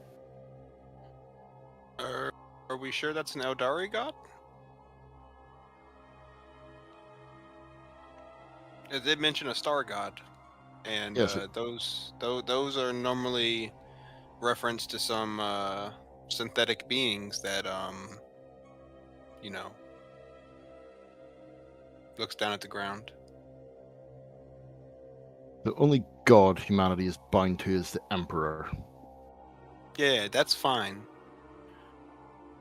But if you're telling me they put a star god in the warp, that means, well, I'm not going to say what that means. But what I am saying is that maybe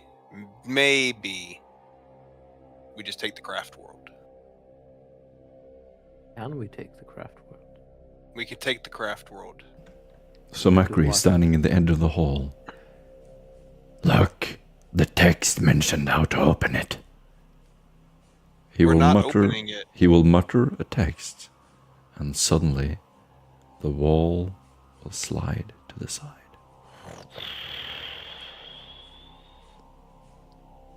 The mechanism is voice operated.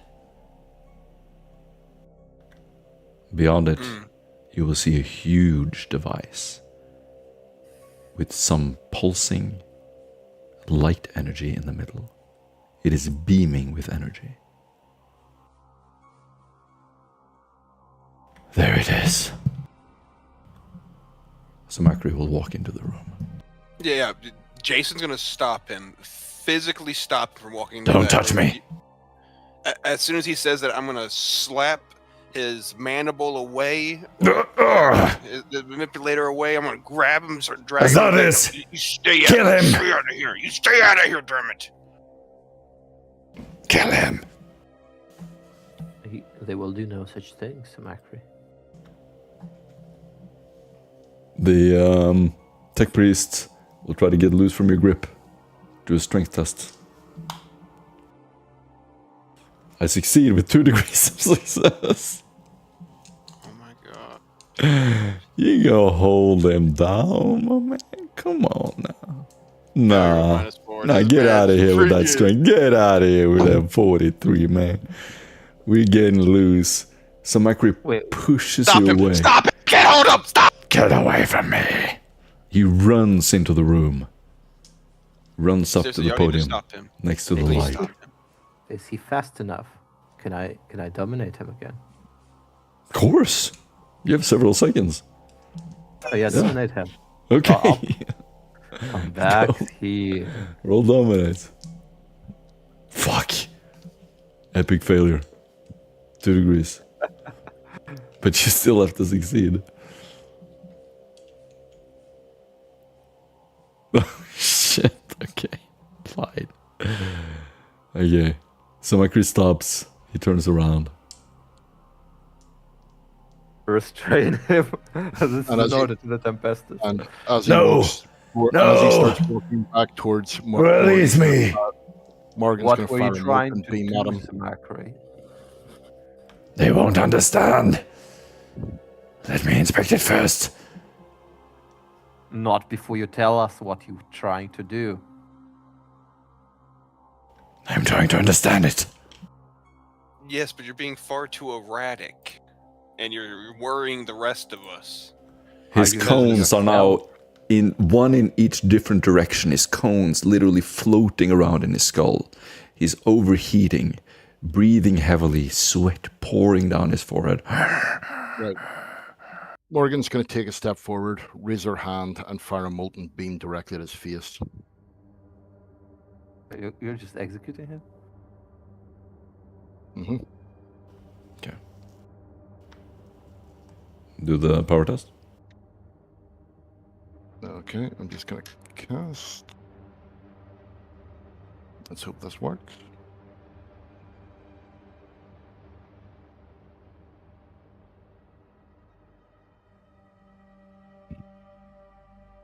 That's right. And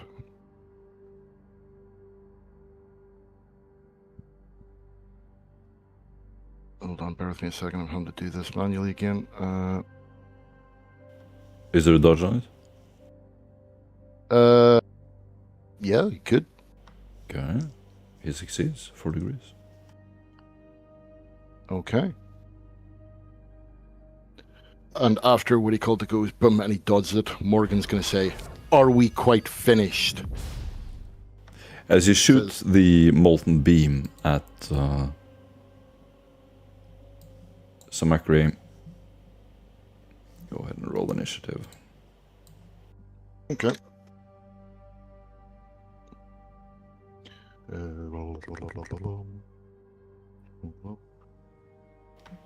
Anyone else seeking to participate can do the same.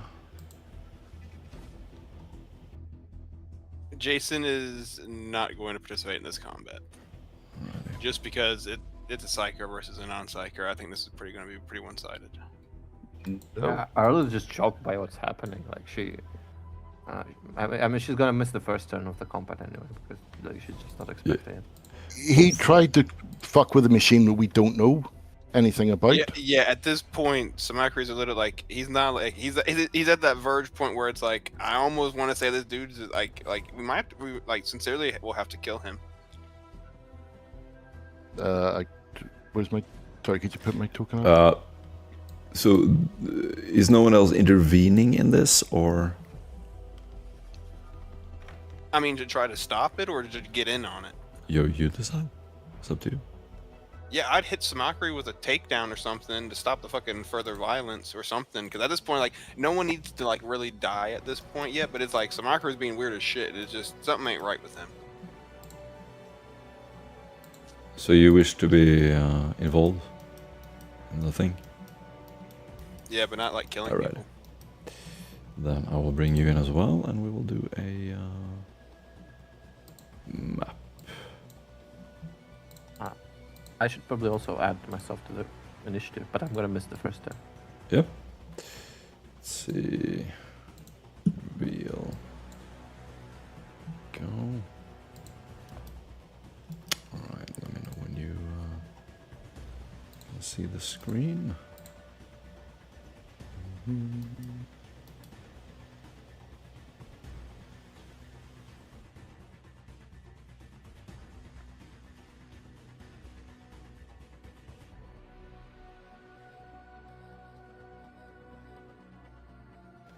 A moment.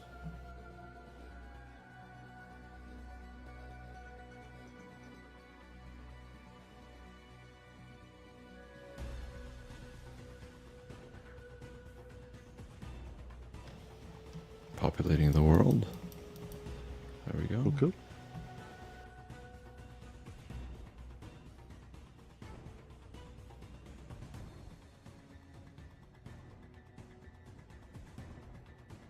So have Tetricus and Llewellyn been in the room the whole time?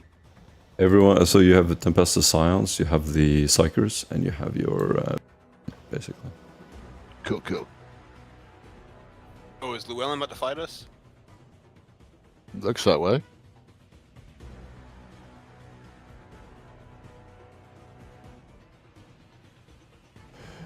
Can you both dominate?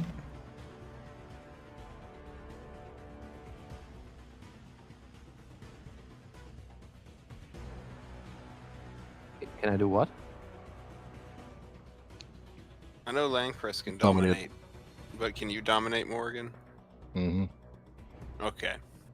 Just incapacitate the other two, because I'll be real with you, they don't need to die for this.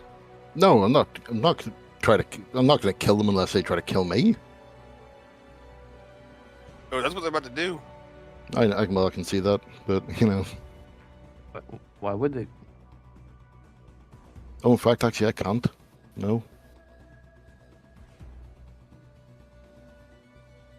No, I can't dominate. I was on my to-do list. Ooh. Okay, 1 second.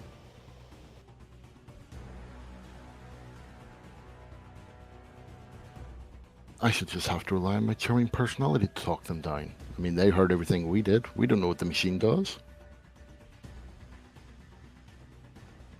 Yeah, but they also Alright. aren't going to just let us kill him either.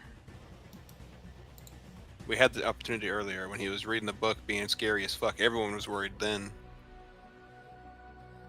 I I wasn't. have no idea why we want to kill him. Because he's going to turn off a machine that we don't know what it does. We don't need to kill him to stop him. He says it's voice activated. Yeah, literally. I mean, he's got a point there. Ah, well, just gag him. And I'm pretty sure we would have if James had have actually hit the gem. Sorry, Jason. Yeah.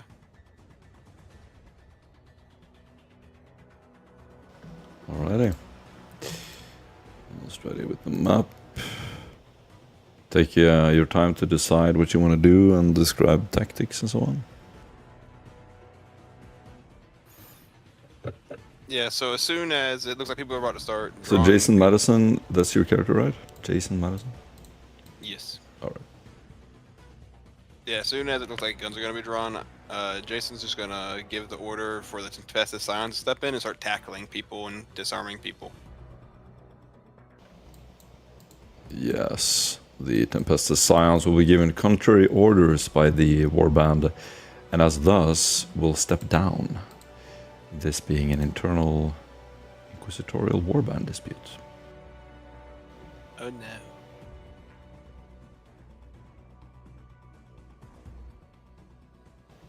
Alright, that will be... you're standing close to Samakri then, Aaron? I don't know. Where's my... Is that my token there? No, that's not it. No, I'm populating it. How close yeah, would you yeah, like I'd to be? He'd be fairly close, yeah. Okay. Arlene, 'Cause you would she be read close the to book. because you were trying to intervene or something? Where's the entrance? Okay, I'm just now finished. I'm gonna bring it to the map. Let me know when you see it. Okay. Scroll down, and you should be able to see everybody. Okay.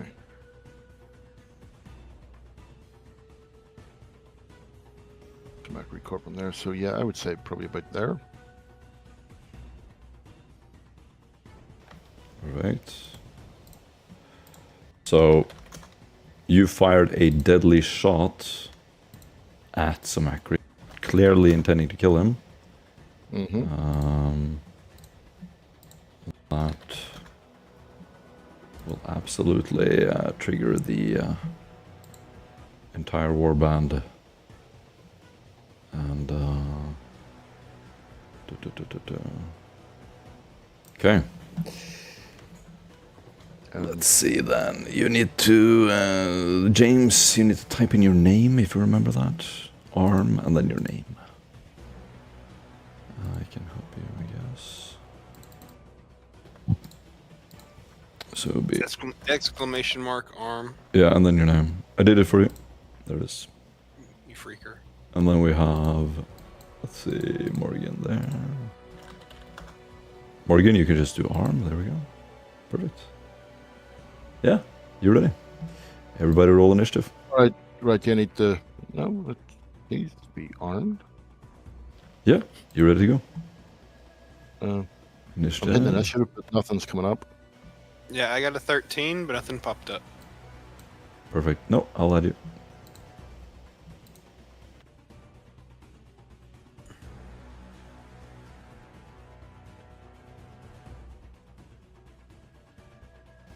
$13. What did you get, Morgan? First one was 5. 5. But just so we know, since we're going into cover now, is everyone legitimately about to kill each other? Erlen doesn't want anyone. The several of the other warband members would engage in combat at this point. Yes.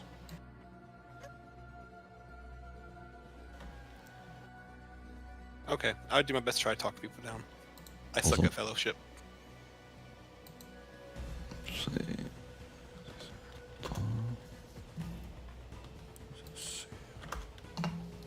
Why doesn't it Ooh. change? Whoa. Six. Alrighty. Arlene? No, yeah, Arlene. Do you hear You me? go first.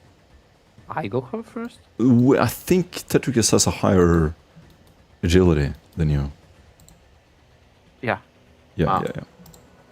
yeah. Nick, did you re-import your character?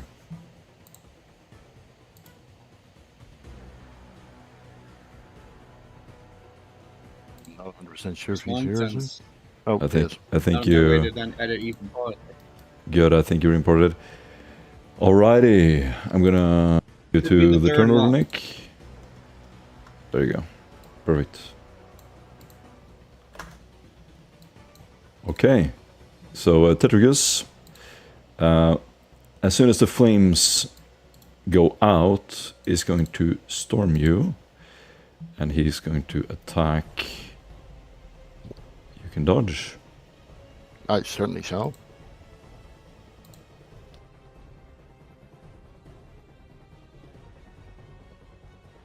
Oh, it's the thing not... Oh okay, yeah, sorry. yeah, no, I'm not even used to the new system. It's going to give you it automatically. You get a penalty to your dodge. Oops. Yeah, that's... you need to press the enable dodge button. There you go. You now have dodge enabled. It was Okay. disabled on Oh, your sheet for some reason. Weird. So we're going to try again. Okay. He's going to charge you. There you go. Right, okay. Yeah, I'm going to dodge if I can. You dodge. So he's going to try to slash you. Arlene, it's your turn. Ireland is shocked. She doesn't understand what's happening. She misses a turn. Instead, take a step back. Got it. What's going on? Stop it! What are you doing? Jibs? Yeah, Jason's gonna step up and let me see. Stop this madness! Yep, Jason's gonna do for sure. That's 4. Jason's gonna move over, power shield in hand, and is gonna stop right next to Tetris and look at both of them and say, "Enough of this. We don't need to kill each other." And that'll be the end of my turn. Got it. Neil? Right? I'm wondering if it's worth at the moment trying to make a move, depending on whether or not this seems to be getting sorted. He's going to try and...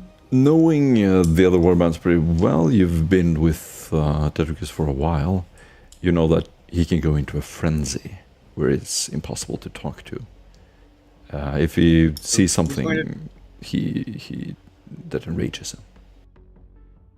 He's going to try to get into a better position and move more towards the action with his palm, so he can have a better shot in case. Ends up shouting over to them, "Don't believe the Omnissiah would support this action. Please, think about time and place." He's there for now, getting into hopefully a more clear position. Amazing. It is your turn, Arlene. Oh, I think you already went. I think we have 2 Arlenes. Righty. Zaul will walk here. Step down! Morrigan! Tetricus! Llewellyn, Tetricus' best friend, will run here. She doesn't have an action to do yet. Brother Theos will so far abstain. Morgan. Thank God. Morgan will Yeah, basically say, exactly. Tetricus, you heard him. It is voice activated. We have no idea what this thing does. Think. We cannot allow him to actually do it. Did I act rashly? Perhaps. But think. and then basically she's not going to take any action, any hostile action towards him. Got it. Tetricus, in a frenzy, will all-out attack. And she's going to evade again. Let me just double check. I believe it's it's 4 degrees of success, and you have more than that in the dodge. Fantastic. The Space Marine's name is in the turn order is Brother Theos. Arlene, go. Brother Theus, grab the tech priest. Don't let him speak. Don't let him touch anything. Carry him out of here. Do a command test. Command. James.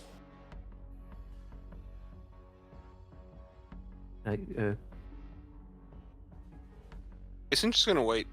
He's at this point. He sees that he's in the frenzy. There's nothing he can really do at this point. Oops. Got it, Nick. But wondering, is it all of us just trying to subdue the tech priest, or does he have anyone else? Tetricus is Ogren has gone into rage. Has gone into frenzy, which makes him He is not going able to try to to hear reposition things. himself and try to get those stun grenades on Tetricus. Oh my Perfect. God, he's gonna stun us. He's gonna stun us all. He'll stun everyone else except Tetricus. Tetricus. Yes. If it goes too far. Tetricus is the one I with the have them in my toughness. hand. I know, I have them in my hand. I'm not actually gonna throw them, but I'm trying to be That in a would have been position to hilarious. put things in hand. Can I hold the action, so to speak, or is that only? Yes, sure. I'm gonna say, is that? Zoel. Wait. Let me see what we got here. Yeah, Electro-Flail, perfect. He's gonna run there. Let's see what Llewellyn's got. She is going to unarm the... She's gonna grapple you.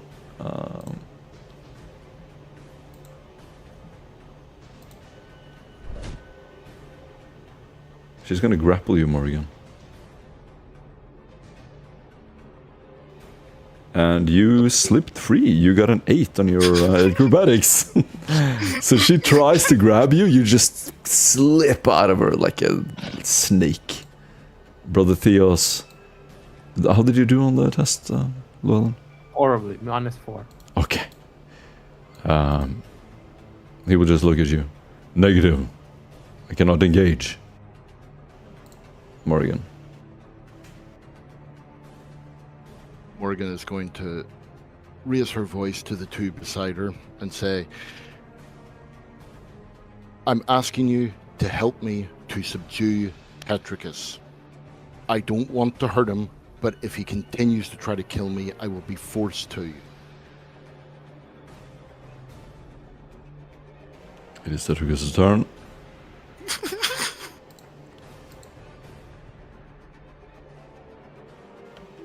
Inescapable attack means you get -50 to your dodge. 7. 9 degrees of success. You dodge. Arlene. Freeze. This is a command that goes off to. How many people are fighting? 3? Right now, only Tetricus. Really. He's the Okay, one then, in the then it frenzy. goes to Tetricus. Yeah. How far is he? Oh. Okay. But if you're uncertain about getting up and personal with Tetricus, I would love to joke more about throwing my stun grenades, though I know this isn't the time. We are in a combat. We I need to could. not talk out of character so much. Sorry, Nick. Okay, what just I was happened? gonna say, it is. Freeze. Dominate succeeded. Beautiful. So you have a dominate on 4 potential targets. No, only on Tetricus. Only Tetricus. And you succeed. He's the one fighting. You dominate him.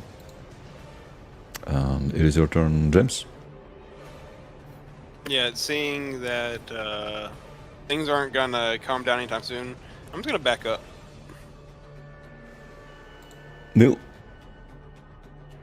Right. Now, depending on I want to check a basic reminder about this possible move. I have a Weber gun. Would that catch more than one person in the shot, or can I aim No. at solely Tetris? Aim at just one. Right, so if I fire this, we'll go for solely the Oberon. Perfect. And he's immobile, I'm guessing. It would be immobile, yeah. Alright, so if I fire this, it only hits one person, the music's a bit louder than everybody's voices. Yes. Turn the music down. Okay. Try and shoot the Weber.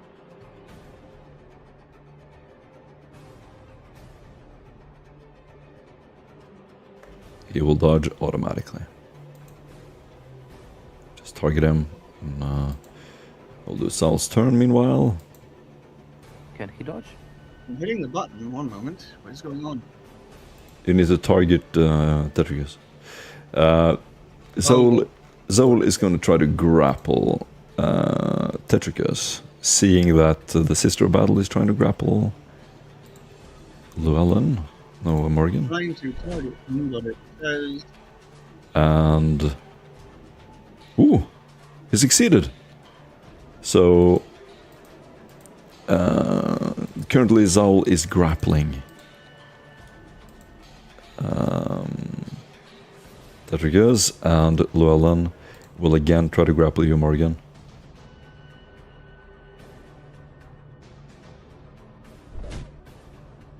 You are grappled, Morgan.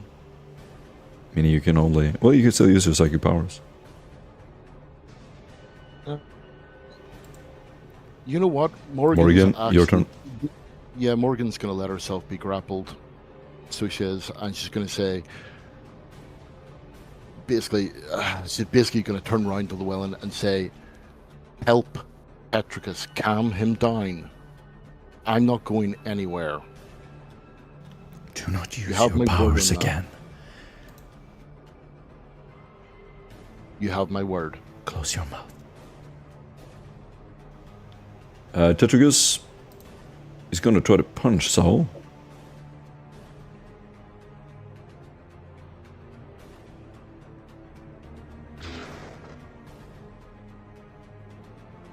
That is a miss. Damn, a rare miss. Erlin. She's going to continue trying to dominate Tetricus. And she's going to order to lie down. Perfect. Oh, did you succeed one time? Yeah. Yeah. So what did you order him to do? Freeze. Freeze. All right. And Yeah, so now he... it's lie down. Perfect. Ooh. Doesn't work. Damn. James. James is gonna step in and gonna take him down, help with the grapple on him. Press the actions button. This is a good training for combat, by the way. Press the action button and then grapple in the chat window. And then click on Tetricus.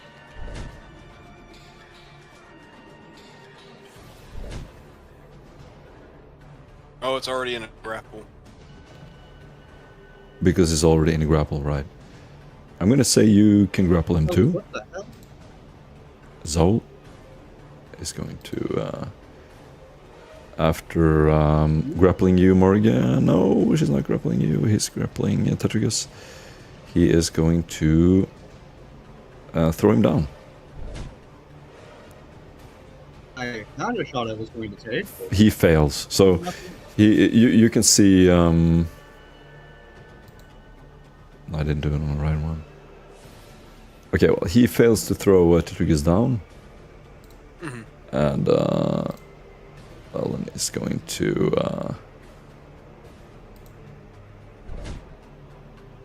try to throw you down, Morgan. It fails.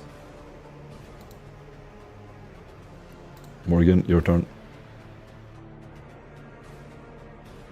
Morgan will just look at Llewellyn and say, "Do you want me to sit?" You can do what you want. 91, he misses again. So Tetricus keeps trying to punch Zaul, missing again. Arlene. Is he using a weapon? He has a something attached to his hand. So he's basically firmly attached. He can't drop it. Okay. Well, again, lie down. Mm-hmm.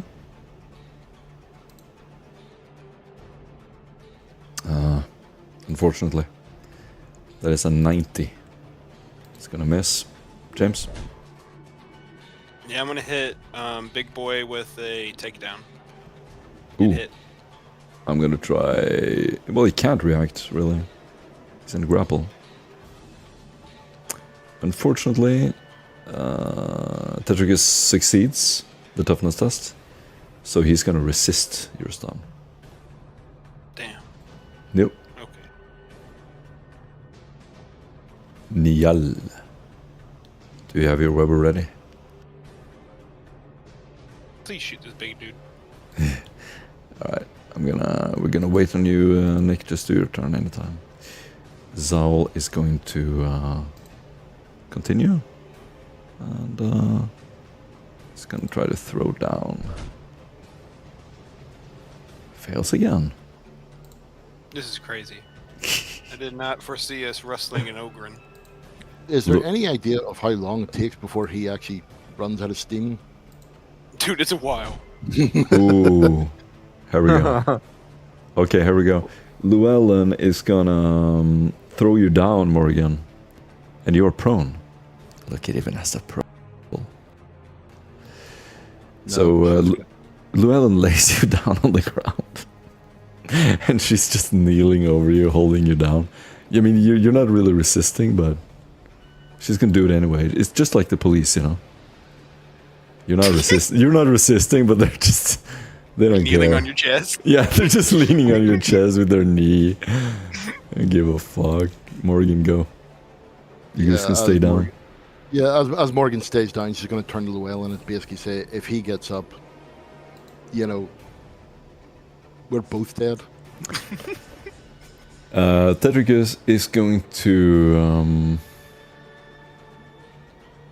use his power fist in a lightning attack.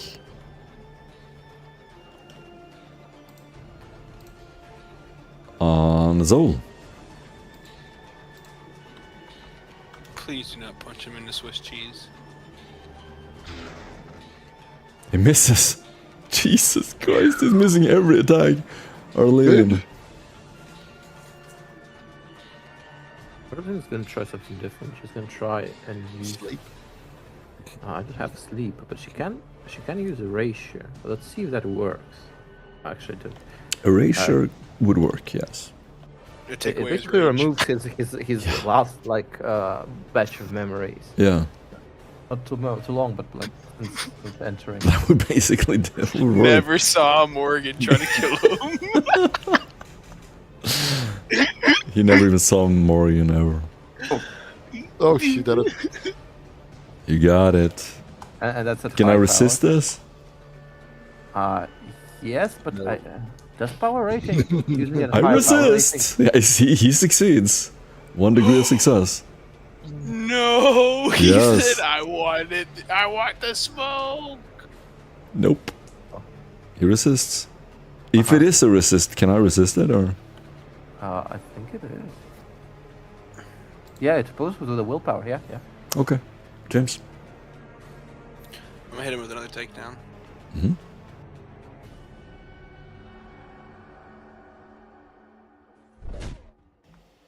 Fail. Nope. Zol is going to continue. He is going to try to throw him down. He finally succeeds. Tetricus is thrown to the ground. And Zol is holding Tetricus down, knee on his neck. And you can hear this. Oh, let me go. No doubt you're helping James.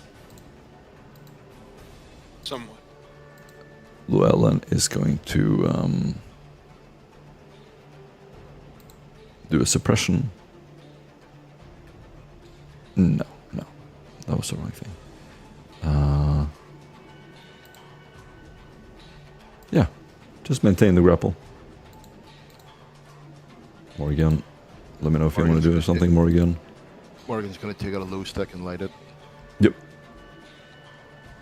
Tetricus is just down. He's not immobilized, so he will get up with a leap up for free. His mind is still fine, so he is going to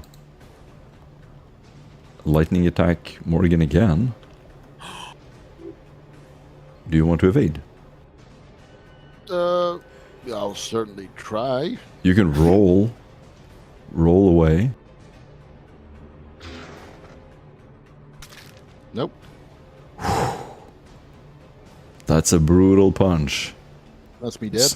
He's gonna grab your leg, snap it, and then your body. And yeah. Morgan will focus on top, like just punching and punching and punching. Zaul watching in horror. Harleen, your turn. Is she dead? Not yet. Yes. Probably close. Yep. Oh, shit, never mind. Oh, she's dead. Is there like a way to Minus 29. Well, it's a mercy either way. The target is carrying ammunition. Well, it's a. I'm gonna not rule that, but I'm not gonna say the ammunition explodes. It's just a punch, even though it is energy damage. Berlin's gonna try to wipe his mind of the last attack. Go for it. 31. It's a lot of successes. With the threat gone, the frenzy is going to end.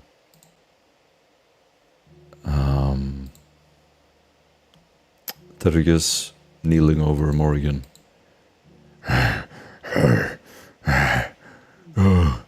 Don't hurt my friend.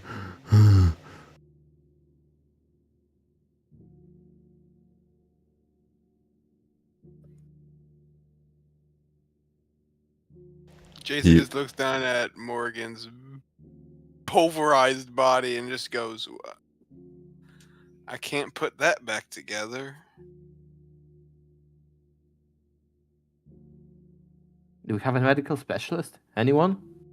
Yeah, me. We have a med kit. Yeah. Help her! She's dead.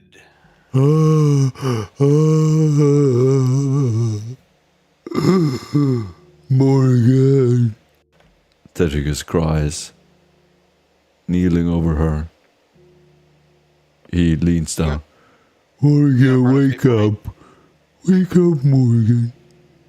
Morgan, you gonna burn a fate point, Aaron? I didn't mean it, Morgan. Wake up. Wakey, wakey.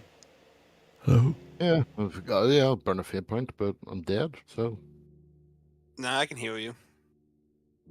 Can you? I don't think so. No, I actually can. I can, with what I have on me, I ignore your crit damage. So I If it's assume... possible, then we want to be able to take the chance. I assume you burn a fate point to stay alive, and which means you will stabilize at 0, I think. Correct. Because you apply my first aid. Correct. Okay. And then I shall go ahead and roll to heal him. Tetricus looks up, furious. Why didn't you stop me? Why?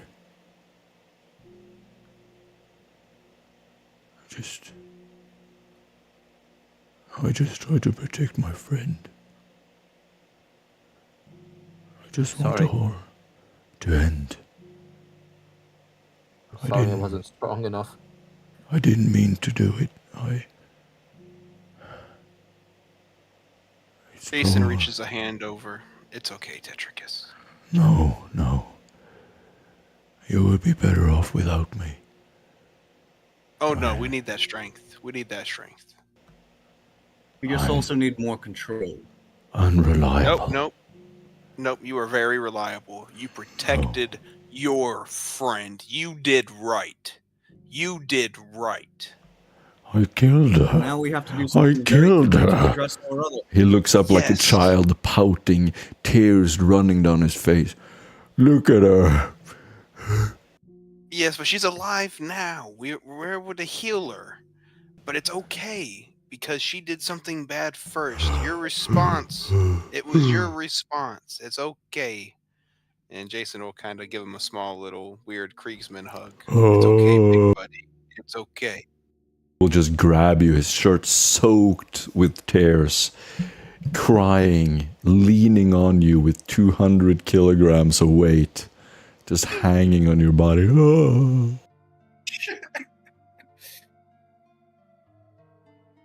He's going to get a bit closer to, It's okay, Tetricus. say, wherever he can see Arlene and Morrigan. He's a strange fella, but I like him. He's always been good to me. He talks back to everyone, but to me he's very nice. And he gives me food and... Is there anyone here that can restrain the tech priest reliably? No, just dominate him consistently. I can't dominate him consistently. If you mean I any will of us have it to on hold him record. down and take I never asked Tetricus to do that. I would have intervened. This was... But you didn't. You watched. Unnecessary. We saw that. We saw that. We all watched. I was also a watcher, so that makes us observers. It was unnecessary. You just need to calm down, Smacker. That's all we asked. We just asked you to calm down, take things slowly. You're going real fast. I feel like you would do something that would jeopardize the rest of us. And it could The witch damn the whole jeopardizes sect. this mission more than anyone else. You should Yes, because immediately of your looks at him with a, irrationality, you made the rest of the group also react irrational. When So things what? start getting weird, You will just park me back at the base. Am I a liability as well? no, you are a wonderful asset when you channel your abilities correctly in the right avenues. Very Is well. there anyone here strong enough to restrain the tech priests? Space Marine. Can you do that at least? The Space Marine will walk over. Having seen enough, he will grapple Tetricus. And just hold him gently by his arms. Get ready to shut his mouth at the moment's notice if he starts saying not what we Yes. want to hear. So Macri, you're going to tell us concisely and precisely what you were planning to do and what you were thinking.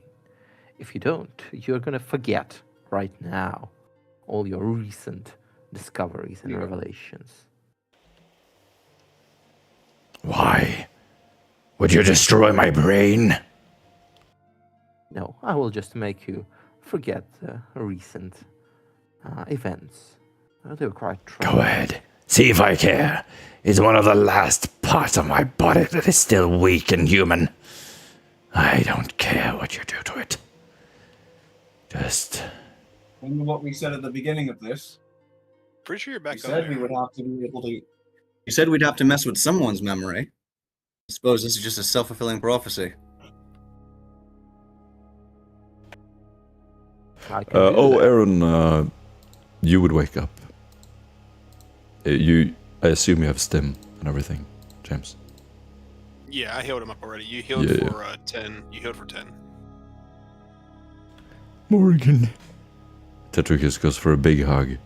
Morgan. Can you see me? She'll put her hand on her power sword.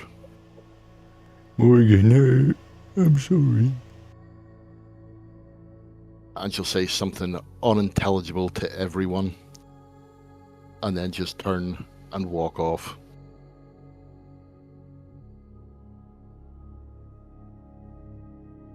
So basically, she used her own language, not High Gothic or Low Gothic. Awesome. The sister will follow you. And after a little while, the tech priests will turn to you, Arlene. Can I see the device now? What were you planning to do? And why do you want to see it? To learn its nature. And do what? Can you For tell what? us? I don't know before I've seen it. You will see. Why were you ever so desperate despite all of the protests to get to it? And what did you believe was ever so urgent? It is a technology before the age of man. In the dark age of technology. It is a curiosity of mine. Should anyone bear the burden of looking at it, it should be me. Yes, again. However, there's an order to things. I know you know that. The order is that the Figured you tech priest sees the archaeotech device by any you to see standard it, of you have logic to- on any for you to imperial see it- world. And for you to see it, we have to get it.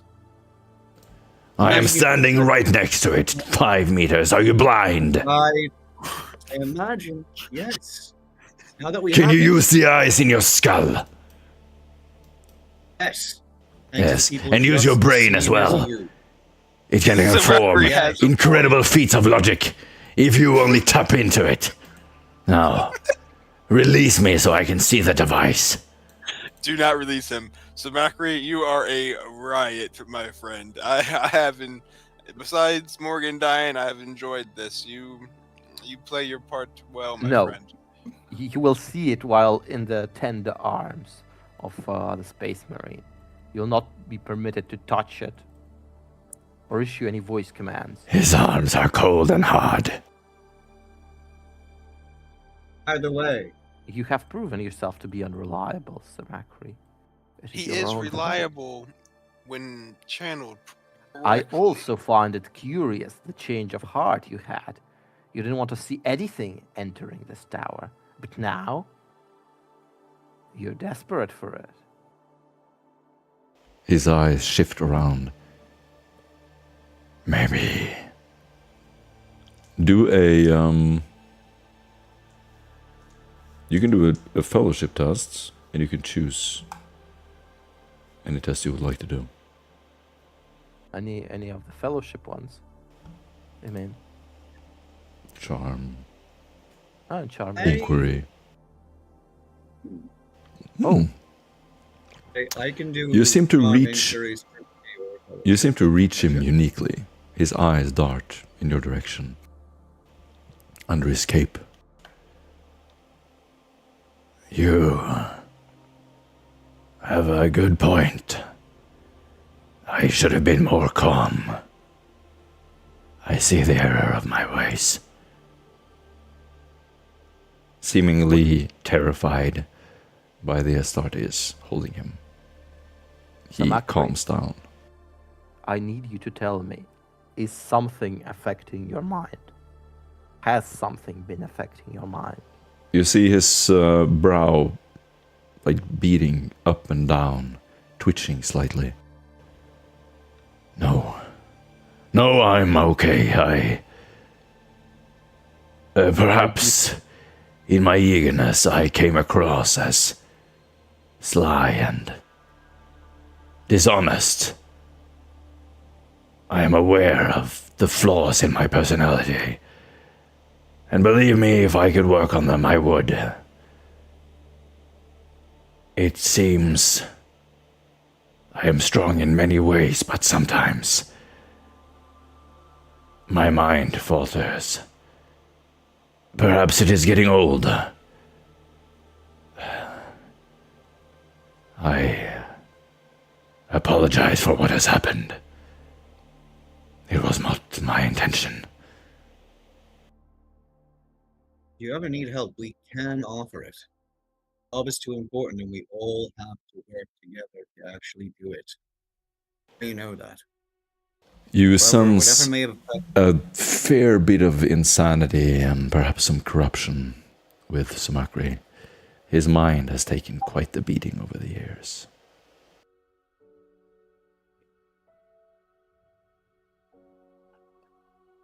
Evelyn's gonna sigh and Just as she's gonna put a hand on his shoulder. She's going to say quietly, Simakri, I know there has been a lot of difficult and ugly things, but we need to work together, and we need to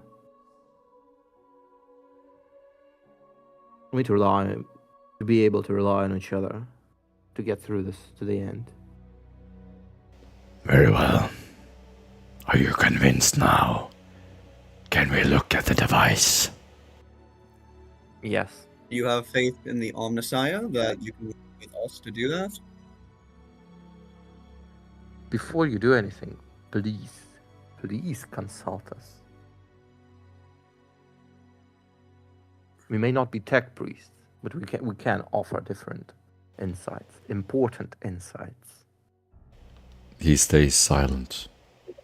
The Astarte is holding him very hard by the buckles of his backpack. If he ever tries to move, the tech priest will, the Astarte will slowly turn him to the side.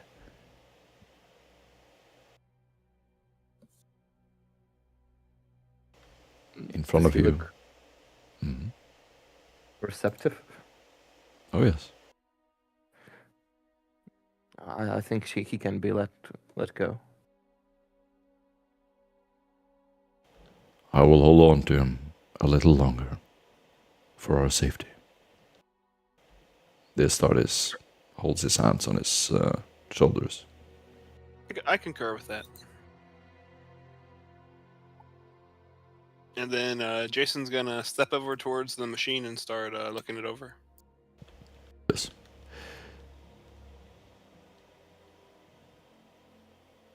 And Let yeah. the tech priest look at it. Also, We trust you. Hopefully, you'll trust us.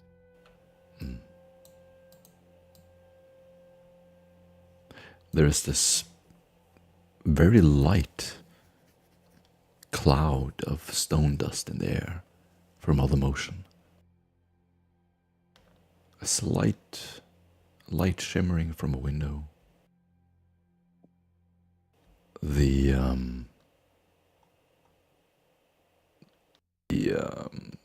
pedestal in front of you contains 4 slabs.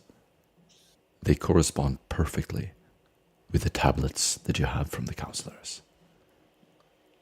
4 empty holes that would fit perfectly.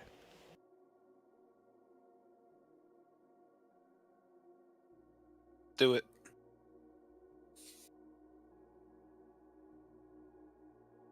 Jason looks to the others. We gotta put the slabs in the pedestals.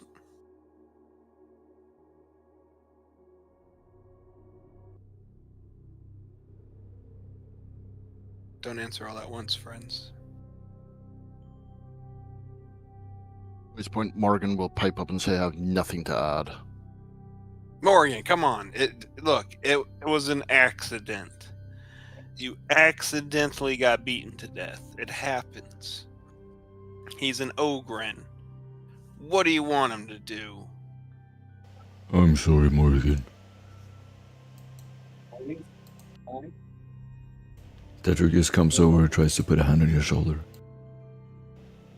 I don't remember anything. I just remember waking up and seeing all that blood.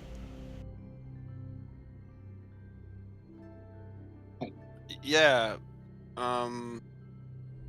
Lankus erased his memory, so he kind of forgot about killing you and then just saw you dead. Mm-hmm. It kind of makes it a little bit worse. Yes, interesting she was able to do that after I was dead. I know, wasn't it? I know, that Lancris. Very interesting girl. I think you're both very interesting girls. But what do y'all think about tablets on pedestals, accessing massive machine behind us? What's happening with that? James, you get an inspiration point. Why don't you put the tablets on and find out? I don't want to touch them. You guys are psychers. You guys touch them. This is your guys' deal. As Jason hands 2 tablets each to Lancris and to Morgan.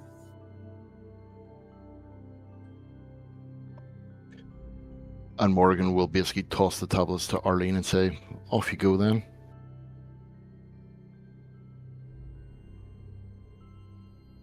Oh, Arlene. I see. Very well. If everyone else is too cowardly to act, I shall take it upon myself to do so. She's gonna do it. Okay. He just looks at Morgan and just says, you get beaten to death one time by an Ogren, you get this salty. That's crazy. Arlene, take the tablets up on the table, inspecting them to make sure the right one goes into the right slot. She is going to pay attention to her psychic senses to see if there's anything strange going on as she does so. Oh yes, you sense in fact that the whole tower has a psychic presence. And it extends into the place that you would put the tablets.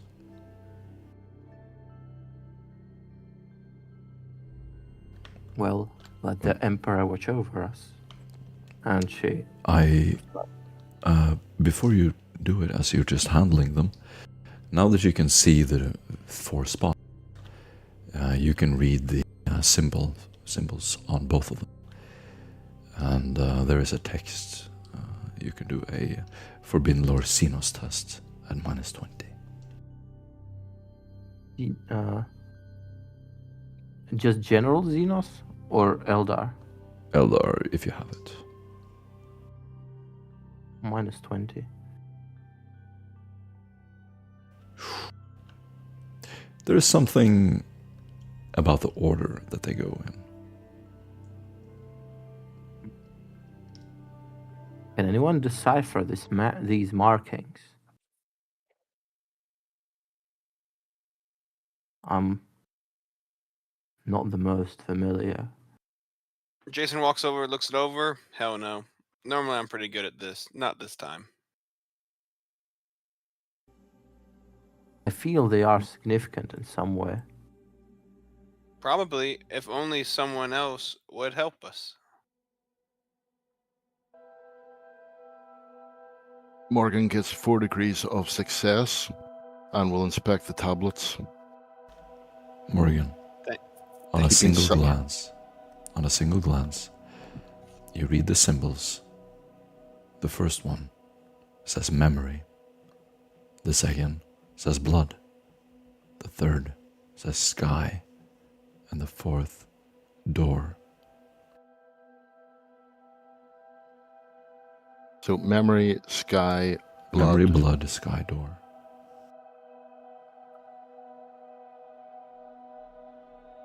You know the order that they go in, essentially. Memory, blood, sky, door. Okay. Everyone's gonna start placing them in the correct order. Place the first one. She hasn't told you yet what the order is. Okay. I guess she's waiting then. See what you say.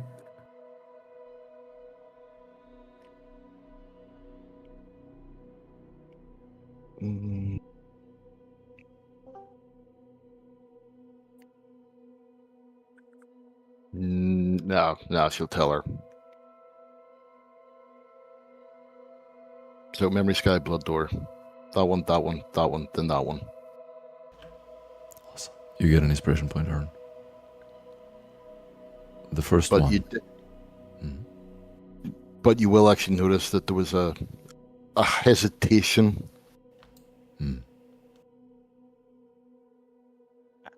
Arlene's gonna hold her gaze for a moment and nod and go to do that. The first tablet slowly slides into place. Somewhere far below, You hear some slight whispers. Then you see thousands of thin white lines crawl across the floor and disappear into the walls.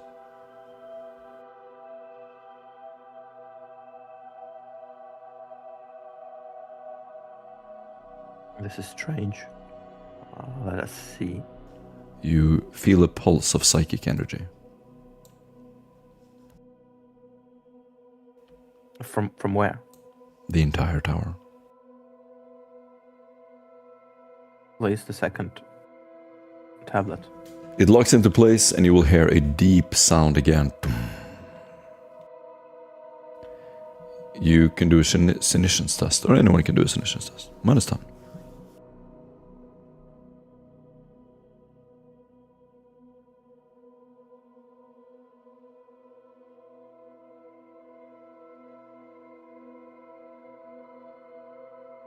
Failure. It's a strange sensation. You're not able to put your finger on it and what it means. But you feel a very powerful psychic presence from all behind you, like under you, behind you, mostly below you, somewhere. The third tablet. Do you enter that? Yes, keep going. Okay. As you enter it, you will see above you an image of the storm above, sort of sliding out of place and disappearing. The clouds open for a brief second, and you can see the storm disappearing and these bright stars behind it. You can do a Scholastic Lore Astromancy test or a Navigate Stellar test, -10. Scholastic Lore Astromancy would probably be the best one for you. Anyone observing this can do the tests. Scholastic Lore Astromancy.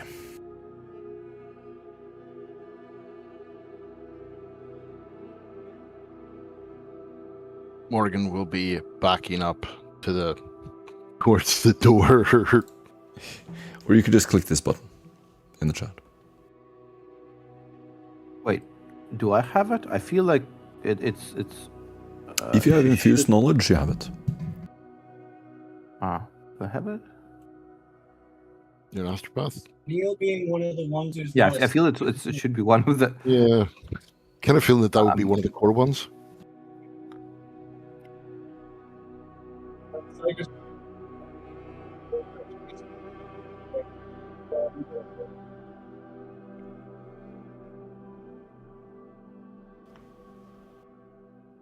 Ooh. Ooh. You have. Very nice. No, I had an infused knowledge. Fantastic. Arlene, you take a moment to study the text. The storm, it seems, can be shut off from here. This very location. It seems like there is some way to end the pandemonium.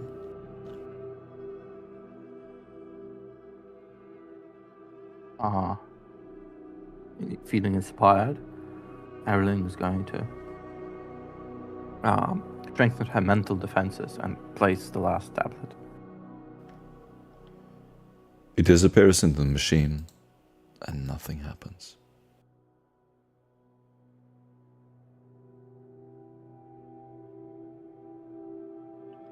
I'm getting a feeling that there is supposed to be some way to stop the storm from this place.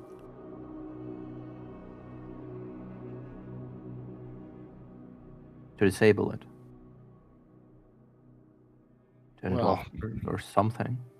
The last tablet will either open a door or close a door.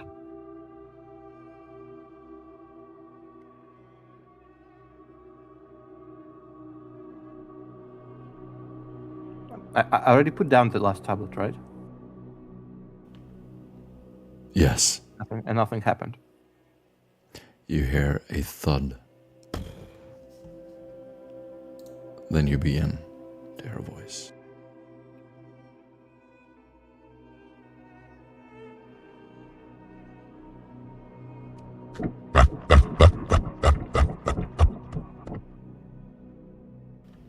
Deep laughter can be heard from below.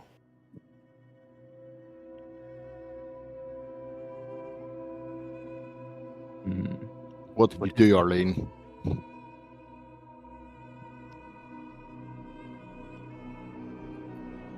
Deep laughter could be heard from down below. We are about to find out.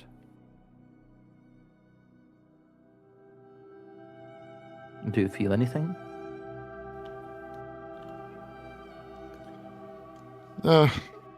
Lots of pain, bit of a headache, slightly thirsty.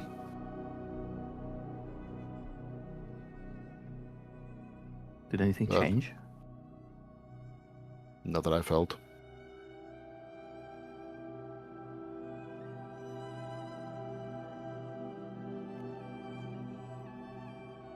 I suggest we go down and have a look. Nothing seems to be happening up here.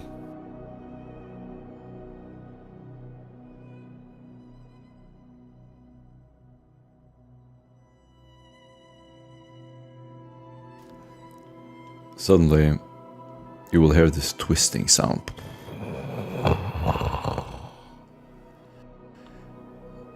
The whole chamber begins to move, slowly rotating. Suddenly, you see these huge rings beneath the floor. And you will see visibly the walls form this cloud.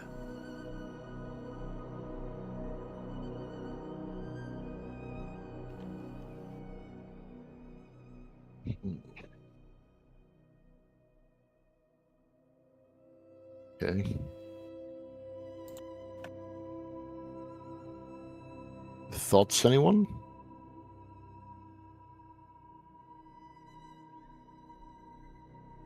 Oh. We need to understand what is going on. Yes. She's going to reach out with her mind to see if she can feel anything coming from this, well, phenomena that suddenly appeared.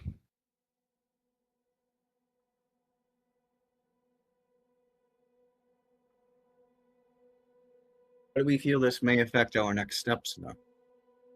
Well, generally mist doesn't appear out of nowhere. So, I would say probably negatively. Suddenly, in this room, surrounded by the storm, deep beneath you, you will see thousands of green lights in ordered rows. Most of them are dark, but a few flicker. You will look up and you can see the storm as if the chamber you're in is hollow. The machine opens up like an eye.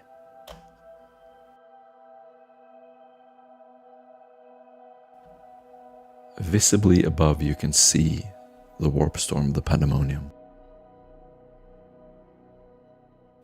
And below you see the lights. Far out into the stars you see this blue orb stretching out, connecting to the craft world. The orb seems to be coming out of Juno through the tower towards the craft world. So you visibly see these energetic strains like blood veins stretching up. That was the symbolism of the white lines you saw before, stretching through the tower, up into the light, and then out to the craft world. The orb begins shifting It's like a plasma, an orb of plasma almost. Samakri and everyone lit up with this blue light. Samakri begins to walk around it. And Morrigan and Arlene do willpower tests. The room crackles with warp energy. Punish them. Order 66. Success with 5. Oh, both of you. So you feel something out there. There's some kind of... there's an energy, there's a presence there. And it seems that there is a way to gain control of this device. There is also someone listening to you right now. There's a presence. There's some kind of will here. Whether it's an entity or something bigger. There's something here. Something is listening and watching you in the chamber.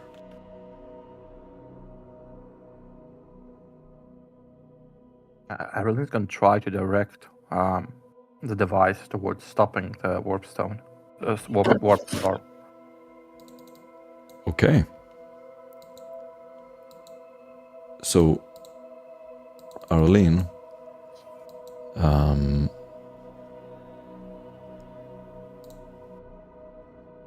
you will hear a pretty clear voice going,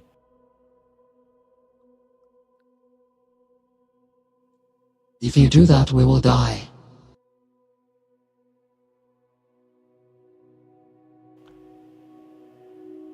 the warp storm from what you can see and what you feel would be destroyed if you simply pull out the tablets while this is operating. It's unsure what would happen to the tower, but the warp storm would almost certainly cease.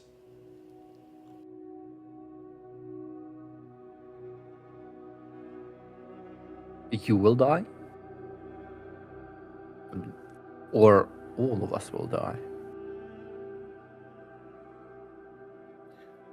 We need to prepare to pull out the tablets.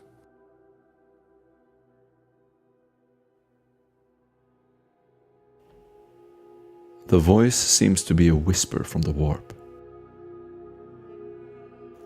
like a message sent through time. It was just that single message.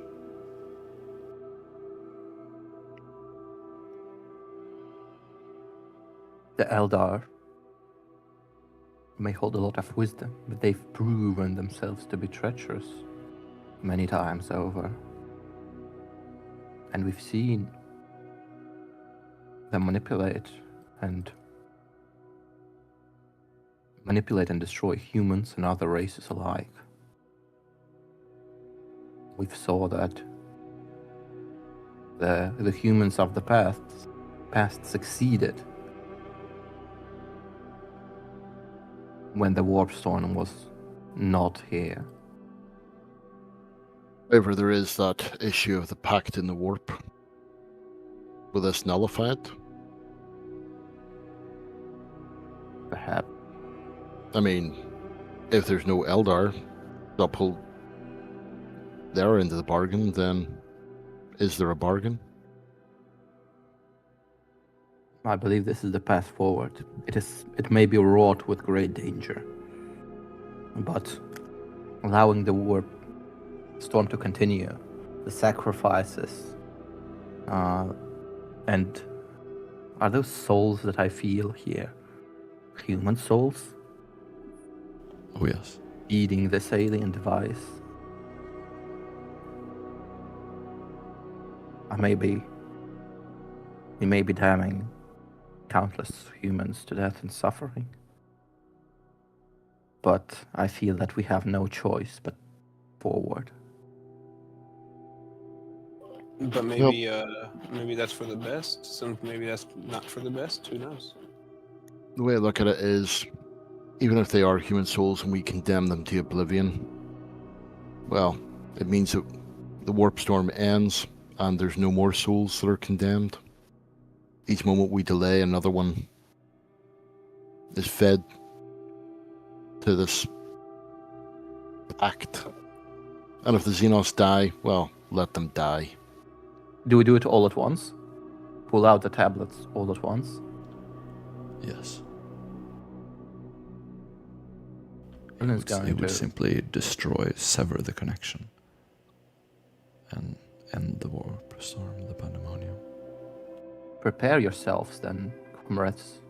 Let us end this. Arlen is going to stand by the gate tablet, by the last one, taking it in her hands and getting ready to remove it when others get into position also. And Jason will step in the middle and put 2 hands on each of the tablets. But we can now in order to try and save more later. Are you certain this isn't just a case of picking a lesser evil? Do you think maybe that is exactly what we just have to do? We Looking are over not more certain again. of anything, but we can't be Yeah. certain. Let us do so then. Time to end this. And if other people are ready, she's gonna pull out the tablet. So who's pulling out the tablet? Sorry. Yeah, so Yeah. Jason's gonna pull one.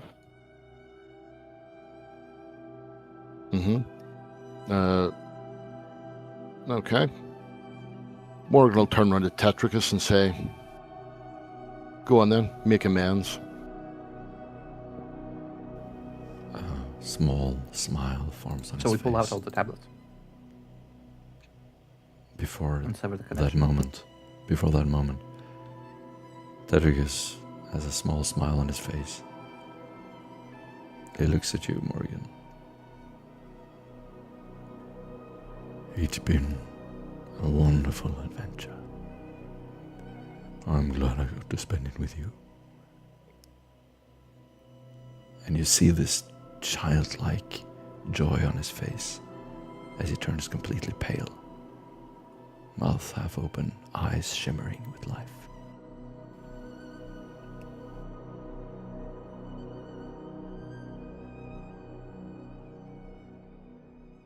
Indeed. So do we have one more volunteer?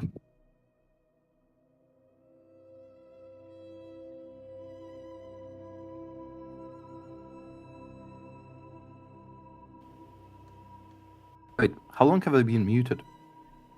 Llewellyn. How long? Llewellyn will step up. I'll do it.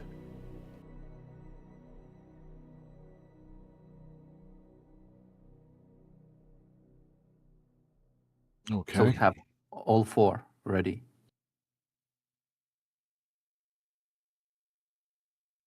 Let me just think for a moment.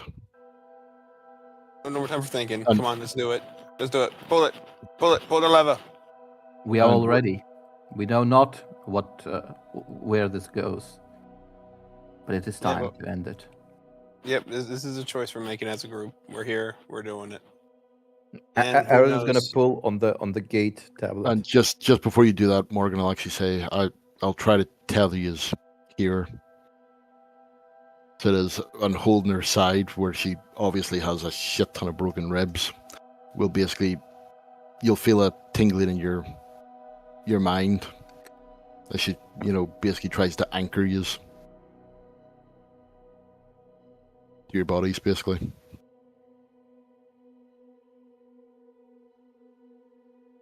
Thank you, Morgan. Nice.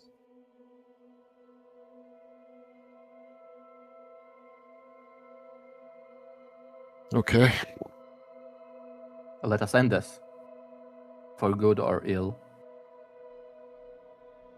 All right, pull Best it. Pull of luck. yours. Come on, hurry up. Start it. Start it. Okay. You pull them out quickly. 2 of them shatter on the ground. Immediately you will feel the tower rumble and turn back the other way. will see the storm lift, disappear, and this huge surge of energy through the room. As the wind picks up, you look up to the orb, and a huge winged creature will appear.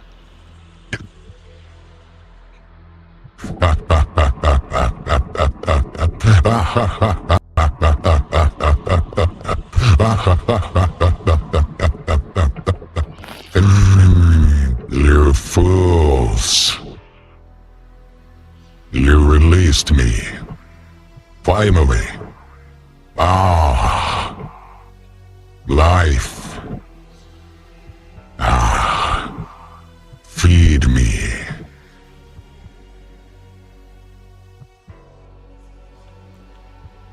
The figure appears for a moment, the orb shimmering around him, storms casting on all surfaces and out the windows.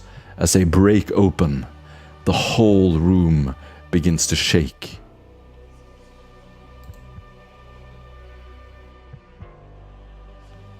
And suddenly, everything disappears. You just see a bright white light.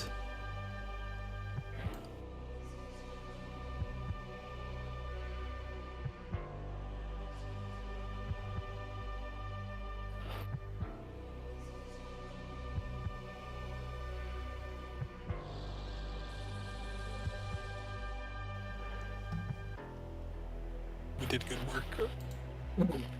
So we lifted the warp stone, but released some sort of demon. Yep, the demon was the warp storm. The storm ends. And finally, the next day,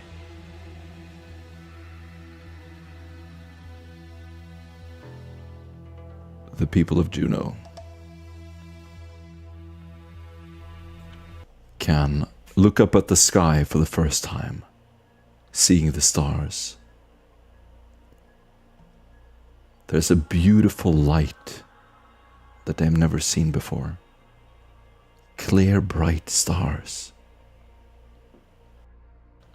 Beyond the icons of the saints and the sky, they can see the inquisitorial warships orbiting the planet, watching them forever.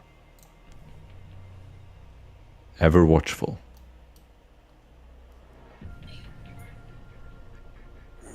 The storm lifts, and the Inquisition takes control of Juno. And that is the end of the campaign. Amazing. You succeed. Oh, Ish. cool. In a really fucked up way. We've succeeded in such a fucked up way. I mean, we released something, and I just hope that the Eldar will be first on the chopping block before it gets to humans. Oh no. That thing should kill them all. I believe that was the bargaining agreement was if the contract was dissolved, that thing's released, all the Eldari in the sector die, and weirdly enough, it's like everyone else is chill, apparently, but that thing's on the loose now. So technically not chill, but chill. I forgot to mention, the Eldar craft world can be seen from Juno. Like a light just being torn apart in all directions. Both the Eldar craft worlds in the sector are torn apart, ripped to shreds in seconds. All the Eldar die. So do we get gifts from She Who Thirsts? So, I'm hearing win-win here. Yeah, technically the Imperium one, the Chaos Gods one, the only people that really lost here is the Eldari. Well, Hell, I Necron's guess got a big win too. No. I mean, the thing is, we don't actually have to actually say that a Chaos Demon was launched. It was the Inquisition destroyed 2 Eldar craft worlds that were trying to invade an Imperial planet. The propaganda writes itself. Yeah, it does. It's great. It's great stuff. And you, of course, the Inquisitorial agents, are heralded as the heroes of the sector. Some of you becoming saints, legends throughout the sector and other sectors. And that will be established lore in the campaign. Oh, What exactly happened to the Inquisitorial agents? No one knows. Oh, so they continue on having some vert adventures. Maybe. who knows? Still classified. Thanks for coming. Thanks for playing in my campaign. It was awesome. If Morgan has her way, she will use the I chaos and the finale aspect of it. I bet you there was probably different ways to ultimately end the campaign, but that was probably like that was the there were cheapest way to so do many it. different. That's how I like to make my stuff. Like, obviously, this was so different than anything I imagined. But you did. I like this ending. Yeah, you did yeah. cool stuff. It was very cool. I loved it. But yeah, like Brad said, there were many ways this could end. Many. And yeah. Yeah, we could have just, I mean, funnily enough, we could have just deadass left those stone tablets there and then been like, you know what, this has been a nice little trip. We learned a bunch of stuff. We should probably mess with this. And then it went and just sacked both the Eldar. Oh my God, so much I want to say. But yeah, no, I wouldn't. It wouldn't add anything to it but yeah. well, Awesome stuff. If I could add a prologue for my character, You guys can add everything you want. This campaign is bow-tied. Beautiful. Done so. Yep. Wonderful. Well, then my character will, at the end, whenever there's the whole sort of yay victory parade and everything else, she will use that time to basically slip away into the Underhive, get a ship, and disappear out of the sector, taking with her the Eldar Soulstone. Nice. Yep, and for Jason's prologue, it will be hunting down Morgan for being a thief and a traitor. What will happen? Your clones continue to serve the Imperium forever. Yes!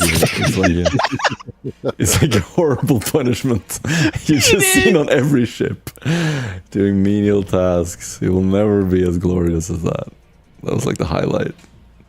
Yeah, it was like this one clone Yeah, got yeah. like Yeah, that epic one tier clone. status. Yeah. The rest are just doing dishes. Wait, what did I miss about the two clones? You can explain so, it, bro.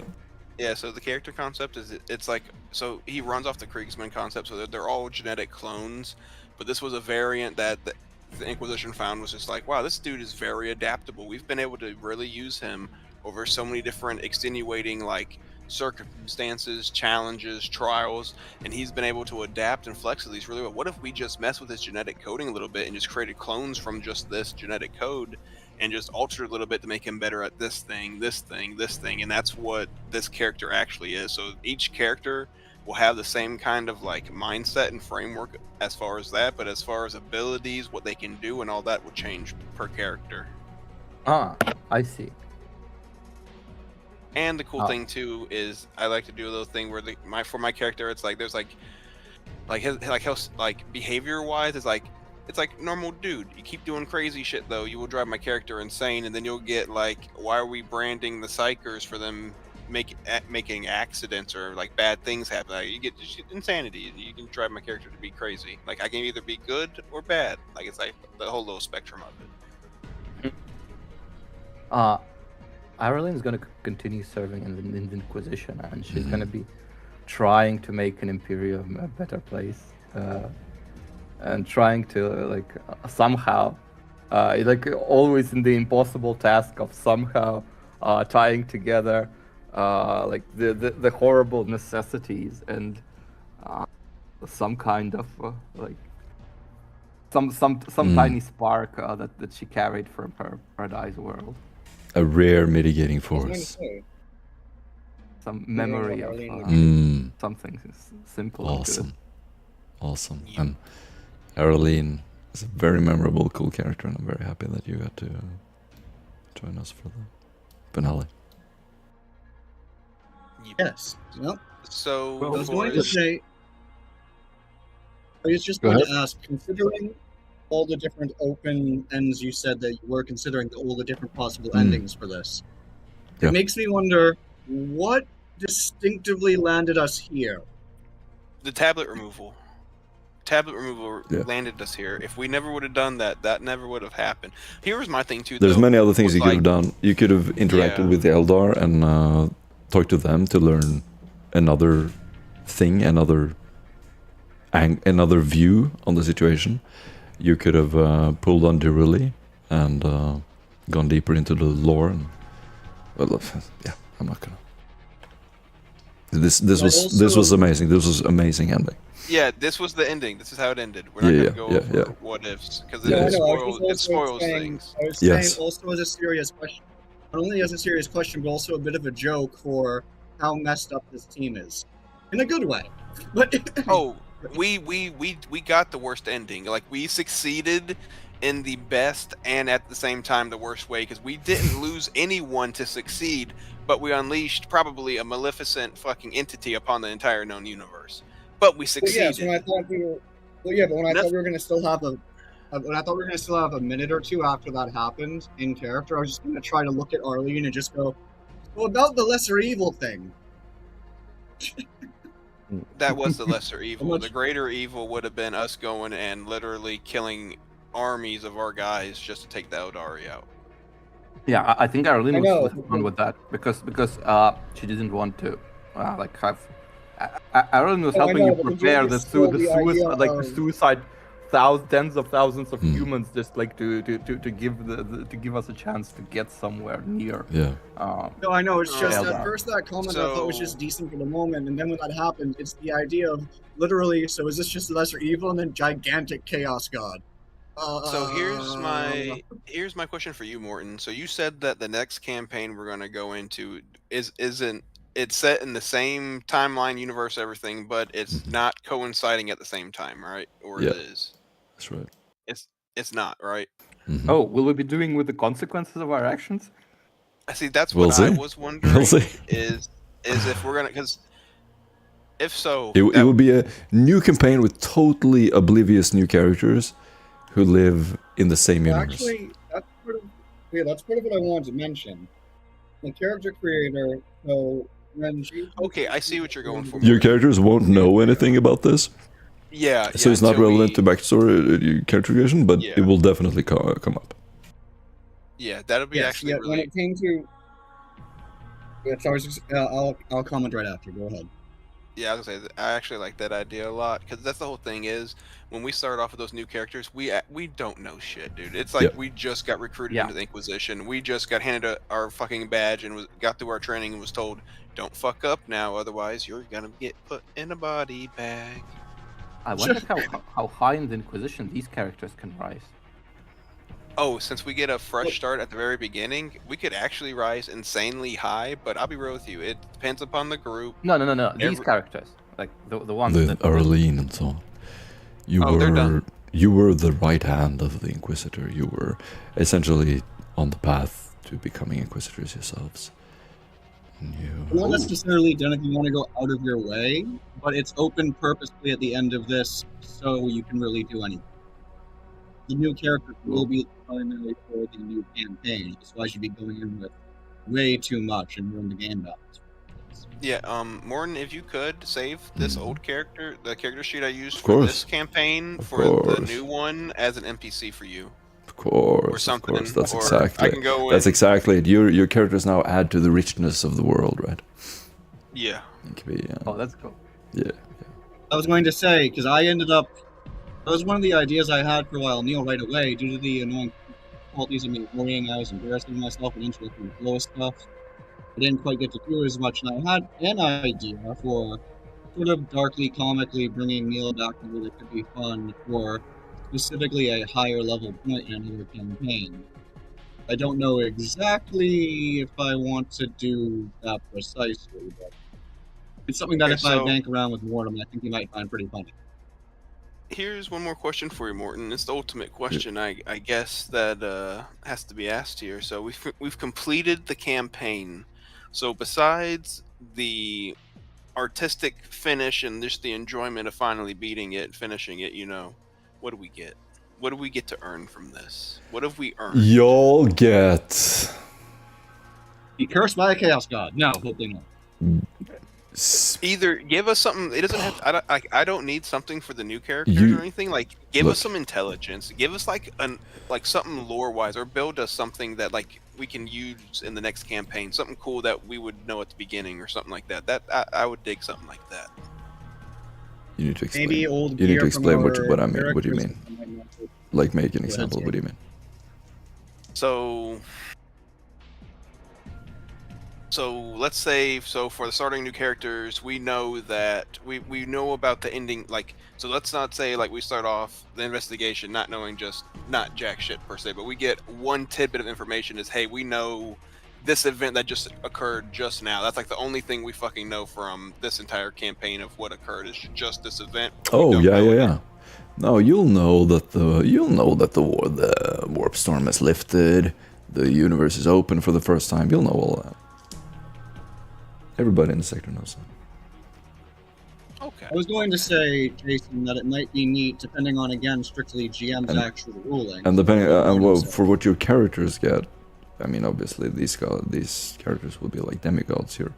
Yeah, well, after these actions, that's sort of what you're like worshipped in the sector. You're just, everybody worships you. You're like saints, essentially.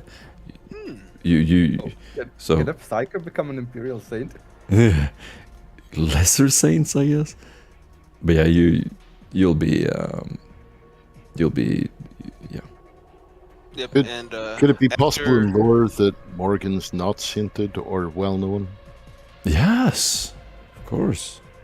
So Can we also You can do what you want. You can be like, the Inquisition needed to cover that up because it was uncomfortable that this, rogue psyker was a liability, whatever. pronounced dead. Make it up. So, Make it up. I just want to let you know, So- Morton, for this NPC character now, I want you to keep his drip. I want this dude to parade around as a false archbishop leading the fanatics. It's noted, mentally noted. I will remember that when I'm in an elderly home. That I'll never. That was such a cool image. I'll never forget that. That was fucking amazing. well, I'm was telling going you, to dude, say, if we would have fought that fucking craft world, the fucking rhetoric for the fucking stream and everything would have been it would have been like we were fighting the jihadists during the damn fucking crusades. It would have been on like Donkey Kong. The I was going Eldari to say, I was pretty the excited for that Eldari idea. I was ready for it. I was ready for the war. I thought that was where you're going, and then suddenly. But you gave us What did I this. You say? gave us this, and I'll be real with you. This was a good ending for me too, because it's like we could have had our military armed conflict ending, or we could have had our like, are we really making the right moral decision? I liked that ending more because I mean we could have killed the shit out of each other, and that would have been a great ending too. But we could have had the moral dilemma of, did we really just do the right fucking thing? Like, we won, but at what cost? Yeah, that was really cool. Yeah, I enjoyed that ending a lot more. I mean, eventually Well, too. yeah. I mean, we'll get to our big war stuff. We'll have that in the next campaign. We'll have lots of that. The next Well, I was campaign going will to say, be. I was rather The excited next and campaign will be expecting very that, big but it wasn't fun war-ish. yet. Yeah. Oh. But I want you to make us feel like ants in that war, Morton. I want to feel like You a are. small little ant. Yes. Oh, yes, trust me. Good. That's exactly what you want. Now you've asked for it. I want to be whipped like a bitch. However, All right. Don't worry, bro. I would just like to actually point out that whenever Tetricus is old and grey and is in his little retirement home with his little sort of thing, you'll just see someone walking through the cornfields. It'll suddenly turn very, very cold, and she will turn around and say, "Hello, Tetricus," and just snap her fingers, and he'll go. That's fucked. That's fucked. Oh, Aaron that's so cool. took that murder so hard. Oh, that's so cruel. And he would be happy to see you. He would Yeah, you'll be I'm so just pissed happy. because- Like a puppy. Oh. I'm pissed on my own end because I Morgan. should have got that goddamn weapon on. Even then. You know what? Sorry. Go ahead. You deserve Go it. ahead, dude. No, Neil, go ahead. Sorry. Oh, me? Yeah, you're Yes, talking. finally. Right. No, I was just saying, I'm annoyed because I finally got that to work, and it happened literally after I would have had the opportunity. So I'm just sitting there in my head going, "Oh, for fuck's sake, she better somehow live." And thank God she had. But yeah, I was also wondering a few different questions though, particularly involving the new characters, because I've had basically the new character actually tested and ready in a much more smooth and clean way for a while. But there's one or two things I want to try and clear up at some point and mention. Yeah, we can do that. later on. Do that in chats. You don't have to. However, when it comes to there's a few things I want to know first that might involve some of the others. For instance, Jason, are you going to be meeting the fanatic, going after Morrigan, a bit of both? Exactly. Your mic quality is a little bit bad, Nick. It's kind of hard to understand what you're saying. Yeah, I didn't quite catch that either. Right. I said there's a few things I'd want to mention with you that could be a bit interesting or funny as well. However, I wanted to first confirm some stuff actually about everyone else's characters that may affect that. And then I tried saying, for instance, Jason, are you going to be really busy running around just leading the fanatics, or are you going to actually be gunning for Morrigan? Maybe a bit of both? Yeah. Wait, do you mean in this stepped away campaign? to get a drink? No. I think he's asking basically what are everyone's plans for the future. Yeah, I'm saying everybody was talking Oh. about their sunset or their epilogue, and he was joking about running around in the priest outfit leading fanatics. He's going to keep his drip, he said. But he also said before that he was going to go after Morrigan when she went into hiding. I'm trying to ask him which one it is, if it's not both. But I don't think he's at the mic right now. Well, that's a little awkward on my end. Sorry. But yeah, I was gonna say with Morrigan, as you said, possibly going into hiding. So Aaron, is she going to slowly be going out of her way deliberately to do so alone? Or is it only if she's actually alone? Will any confidants she would be glad to have if Arlene tried going or something? Oh, you weren't there for the bit on the craft world, were you? I don't know if I was. I'd have to check and refresh on the different campaign sessions. Sorry. Yeah, she took very much to heart that she's more powerful whenever she's alone. Oh, right. she really believed that thing? Oh no. Yeah. I was gonna say because Neil's sort of. Hmm. I was gonna say because if I got the technical difficulties out of the way and got to actually do a bit more of what was intended, such as helping out with the Tetricus situation, or if we went to the war part of that, one of the jokes I was gonna make is that he was gonna try to find some way to sort of just help her out, even to head it off on her own just a little bit. Find some way to set her up in some good way. So I was gonna try to get the answer from Jason about if he was actually gonna go after you, and I was gonna joke that, and Neil will secretly sabotage Jason every 5 seconds from the background or something when he's not looking, just to let Morgan go do what she wants. Oh no, what do you call that fight where basically that fight pretty much cemented with her that she's better off alone and not relying on anyone else. Oh. Yeah, the speech was to her soul. Well, I was gonna say he knows that they Lost ended his- up becoming actually friends despite everything, so that's good. It's one of the few wholesome things in the excuse of 40K with all the horror stuff. Yeah, That's what I was gonna say jokingly, Liz. Even if she goes off on her own and Jason tries to pursue her, the joke is that Neil will, while work with Jason on everything else, he'll secretly the entire time just be fucking up his attempts to find Morrigan. Just nope. Nope. Yeah, Neil's been around. Neil's been around her long enough to know. Don't try to find her. Oh no, I know. I'm joking that if someone tries to find her, though, he will gladly sabotage them. Oh. Yes, I'm saying since he and Morrigan are friends after all of that, he knows even if he doesn't get to see her again, he's on her side by now. So he just goes, oh, hey, I see you're trying to cross-reference that data. Why don't you look over there really quick? Blow that up. Just sort of, all right, let me see this here, shuffle that data there. Yeah, I have some new people for you to interview to try and interrogate for a bit, and it's purposefully the wrong people as I skip the other people who actually would help to go ahead somewhere else. Or whatever. It's sort of that over again. Yeah, but no, what do you call it? That final fight pretty much cemented in her mind that no, working with a group. That's doesn't why I work. said jokingly that it's sort of she's on her own wherever she is, but it's sort of back at the Inquisition. Anybody who does want to go after her, Neil's just sort of going, "Oh, sure, I'll help," and the entire time he's just fucking them up on purpose so they don't find her. Essentially, she's now sitting there talking to a warp entity and basically getting high off a soul stone. You could do that. If she wants to do that after, especially the Tetricus situation, she deserves it. Yeah. I don't think Ireland would follow her, but she barely knew her. Like she like only short time knew her. Ireland would be trying to see if she can become a benevolent inquisitor.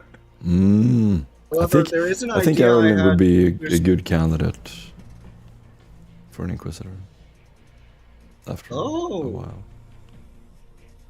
I really like her idea of her trying to somehow marry like the responsibilities of the Inquisitor and trying to do like the moral and the good thing. Yes, this is a super interesting, cool concept. She's trying to like that's what I was gonna say be is good while depending being the on- Inquisitor. What I was going to say is depending on future use by Mortem and effects on other campaigns, lore, and world building that can be interesting and cool, versus the option for possible reprisal at some point. There's a lot that can be neatly done, even while having the other characters in the campaigns at least start off entirely independent, whether or not they even have any interaction at some point. But you could even have a whole other part of the world building during other campaigns and with other characters way down the line.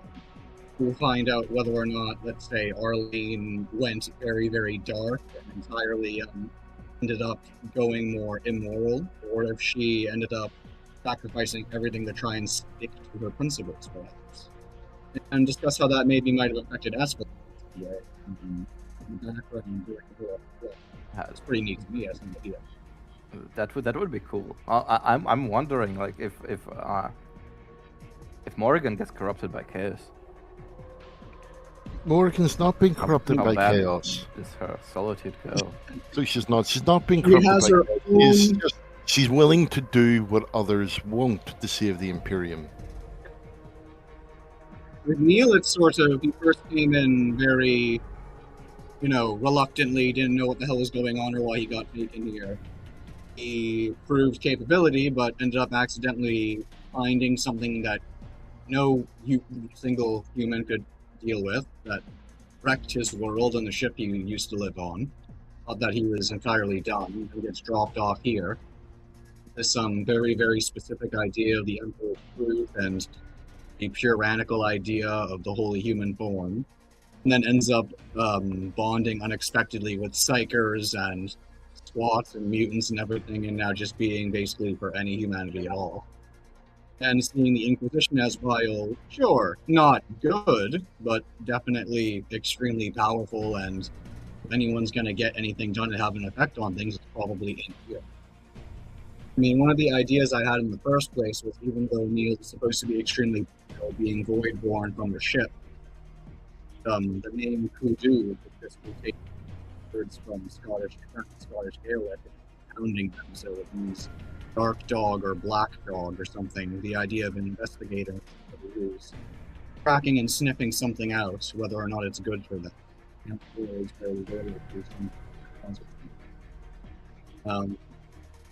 So, I mean, I'm sort of torn between two ideas of trying to blend a bit of serious and silly in ways that hopefully be pretty amusing when it comes to how it could be used, or any specifics that Mortem would be glad to come up with, maybe in future yet.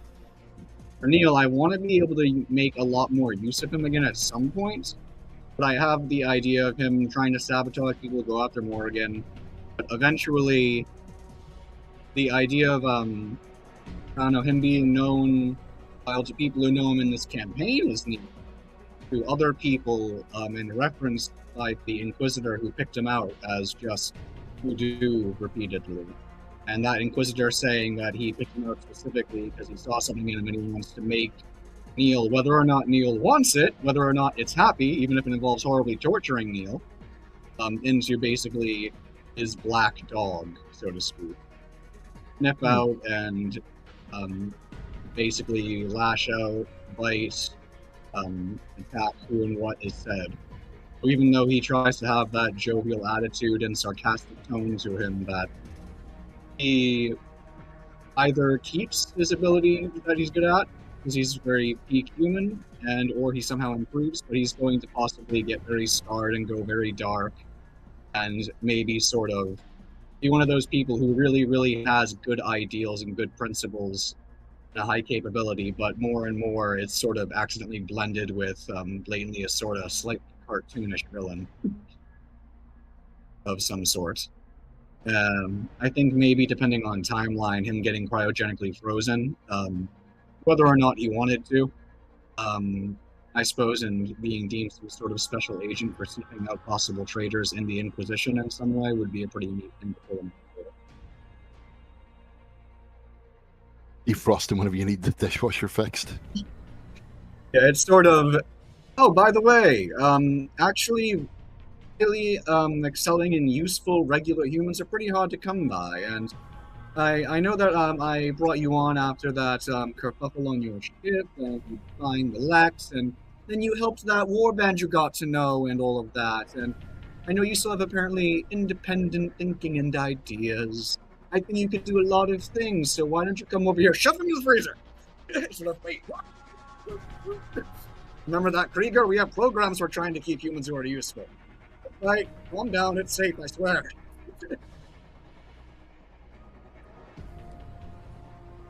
No, you fucking bastard. Son of a bitch! And then wake up maybe, who knows, whenever it would be useful to have a high-level character. That sort of deal.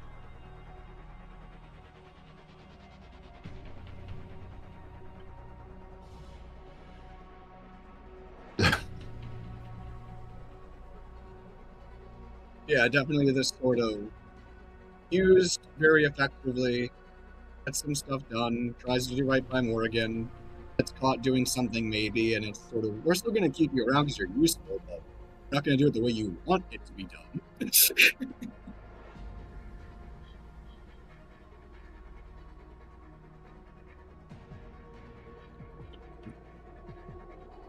Well, it seems Arlene's voice for some reason.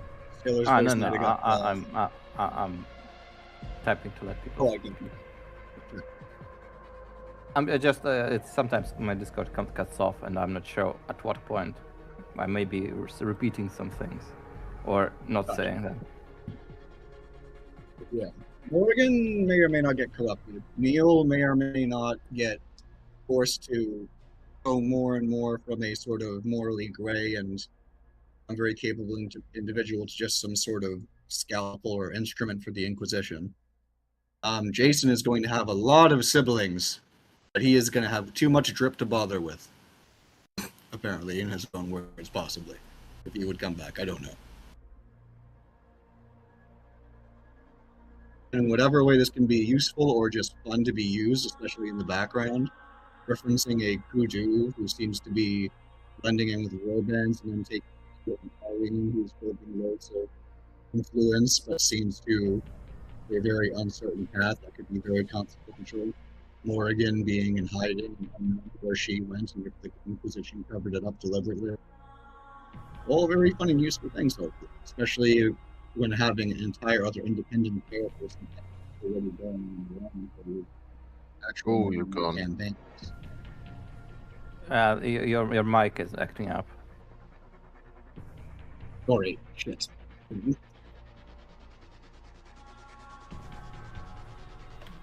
Is it slightly better now? Gentlemans. It has been an absolute joy to host this campaign. I want to do a little synopsis. So first, you'll learn that Duruli found the Apocrypha. He learned about a hidden world. Someone apparently coming to the sector before the Imperium. You follow that trail. All of these nobles 10 years ago, they were hiding artifacts. Why are they hiding Eldar artifacts? All of these Eldar artifacts exist in the sector. What are they? What are these Eldar artifacts? Then you investigated the navigator houses. They had portals stretching into the warp. And in the warp, you discovered a craft world. Then you had waged a war against the craft world. You found Diruli. He had been trapped in the warp in some kind of time paradox. He told you that he had gone to the Abyssal Tower on Juno, and he told you that he wrote the Apocrypha when he was discovered in the Abyssal Tower before finding this old librarium in the basement of the Abyssal Tower. He was executed for sneaking in and trying to uncover the truth. His notes were what led you on this wild hunt for a possible solution to the pandemonium. Then you found this hidden world. There you found even more of his notes and how he had lived out his life in a different timeline. Then you went back when you were all over the place finding these pages from his Apocrypha. Then you finally were led to the Vision Witnesses, the cult set up that he really uncovered, this inquisitorial sage. And you uncovered the cult which turned out to be the counselors that maintained this ancient pact made with, we still don't know for sure who it was. Ain't nobody knows. Did we uncover the truth? We don't know. And they were maintaining this device. Was it built by Eldar? Something else? I don't know. But it kept the warp storm going. You got in exactly where the Ruli said it was. 10 years ago, I planted that seed. 10 years ago. Okay. And now we got to it. That's a 10-year charge for a plot line. Ain't nobody done that before. Come on. Come on, get out of here. That's insane. That's insane. We were setting up a big, epic, expected, but, anticipated. I set this up 10 years ago. Conflict. Every step, and we uncovered the pages which told you about the cult, told you about the pact with the Eldar, the craft world. We had a war against the craft world. And the other craft world also stuck in the warp. You'll remember that, Aaron. We had a whole session where we just did a war against that craft world. Yeah, And that then entirely that did not go as well as initially planned. Oh. Which it was really we not. had more. Yeah, now, Those bear of in mind- you, those of you who haven't seen it, this is it. This is we had like a huge actual war against the craft world. Wow. Now, bear in mind that one was actually half dead already. Yes. This one we were going up against was one that's fully operational. Yes. This one was stuck in the warp. Already half of it was destroyed. And it was like twitching in and out of the warp. But you ended up conquering it. And then you found out that there was another craft world. And then you discovered the purpose that they had gotten stuck a long time ago when they tried to travel through the warp. Both of these craft worlds got stuck in the warp. And whoever kept the storm alive was the only thing keeping the craft worlds alive at the edge of the warp. And as soon as the craft world, the storm ended, they were torn apart. Oh, was it their proximity to the warp that enabled that to happen? That enabled what to happen? For whatever warp entity we unleashed to Yes. numb them up. Yeah. That it was. Yeah.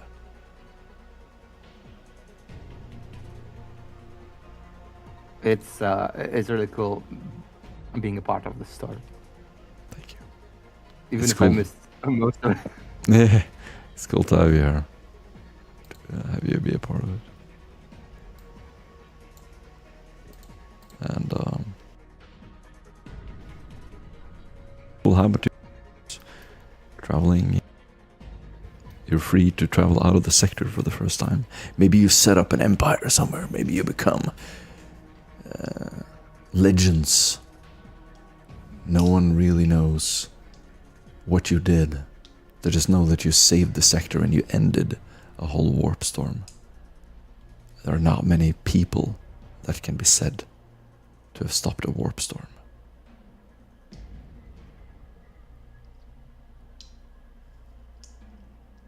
And in, sorry, I'm just going to say. No, it's like, I was just going to say, it's impossible to cover up who you are.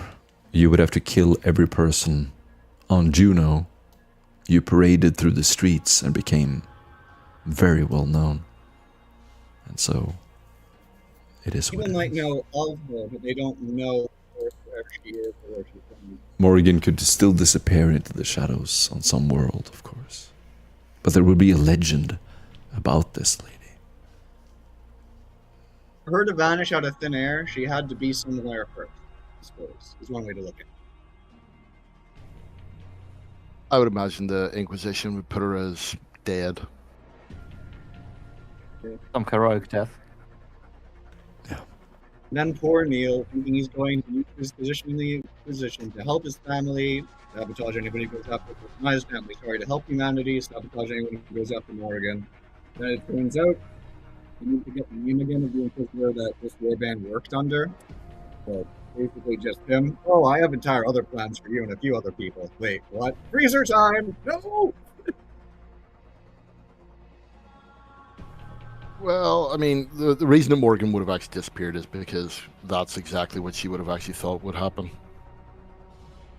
Well, I understand. I'm just saying that since he knows she doesn't want to be found, if Jason, for instance, he said his character might try to he'll claim he's going to help them, and then just the entire time fuck them up so they don't come anywhere close. It's a fun little sort of. So, Even that's only for a while because eventually he's going to freeze. thank you for playing in my campaign Okay. all these It years. was very, very fun. Thank you very much. And Thank you for running this amazing long story. Thank you. And we're gonna fire up a new one. It never ends. Just like your service in the Inquisition. It never ends. One question though. Yeah.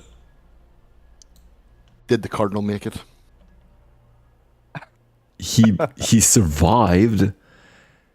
At the snap of your fingers, you could have him, but washing toilets. But you guys, His none fate of you is guys your... were very ambitious with what you guys were planning to do. Yeah. Yeah. So it's gonna it's going to end up being up to our lead probably. So he's gonna probably survive. He's gonna go back to working, but he's gonna be Yes. very cautious in the future. Because everyone else is a freaky actually had weirdo. it. Arlene is the only normal person with empathy. So she's gonna make all the important decisions when you're gone. And she's gonna... Yeah, Neil has empathy. But she's gonna undo all the psychopathic things you guys did. She's gonna say, you will actually just be a wonderful priest in the basilica and you will wear flowers in your hair. I was gonna say she's actually very good and gonna try some actually good wholesome stuff. Neil, it was sort of, I'm going to do something effectively good. Gonna do it in a way you're gonna enjoy though. And so Tetricus, Arlene, probably Llewellyn as well on the list. On the list. Wait, what the hell? What did What did Arlene do? Arlene has been so nice to you. What do you mean? Well, actually, the thing is it Morgan just herself, or is it Morgan if corrupted and twisted to hate even people she didn't hate? Who knows? No, you just called me a psychopath. I'm not a psychopath. She is. She totally is. No, you I'm know what? saying No, whether she's or not. Chaos has a hand. She's not. I'm saying whether or not Chaos would influence them. She's a to go after very the sheltered, naive, but at the same time, jaded person. In response to Niels, no, Chaos wouldn't have to corrupt her for that. So it is, but Arlene is undoing all her good work for the detriment of the Imperium. So just saying, she obviously must be working for the enemy. Neil secretly the entire time is just glad with hopefully humanity being fine, whether or not the Imperium is. He also he's not religious, but very different after meeting Morrigan. We'll put it that way. And also, shouldn't you, I don't know, maybe come down harder on the planet? Because, there is a potential greater demon that you just let loose. Is she going solo to hunt that demon? No. You're the one that wants to be the Inquisitor. You're the one that let it go. This is all on you.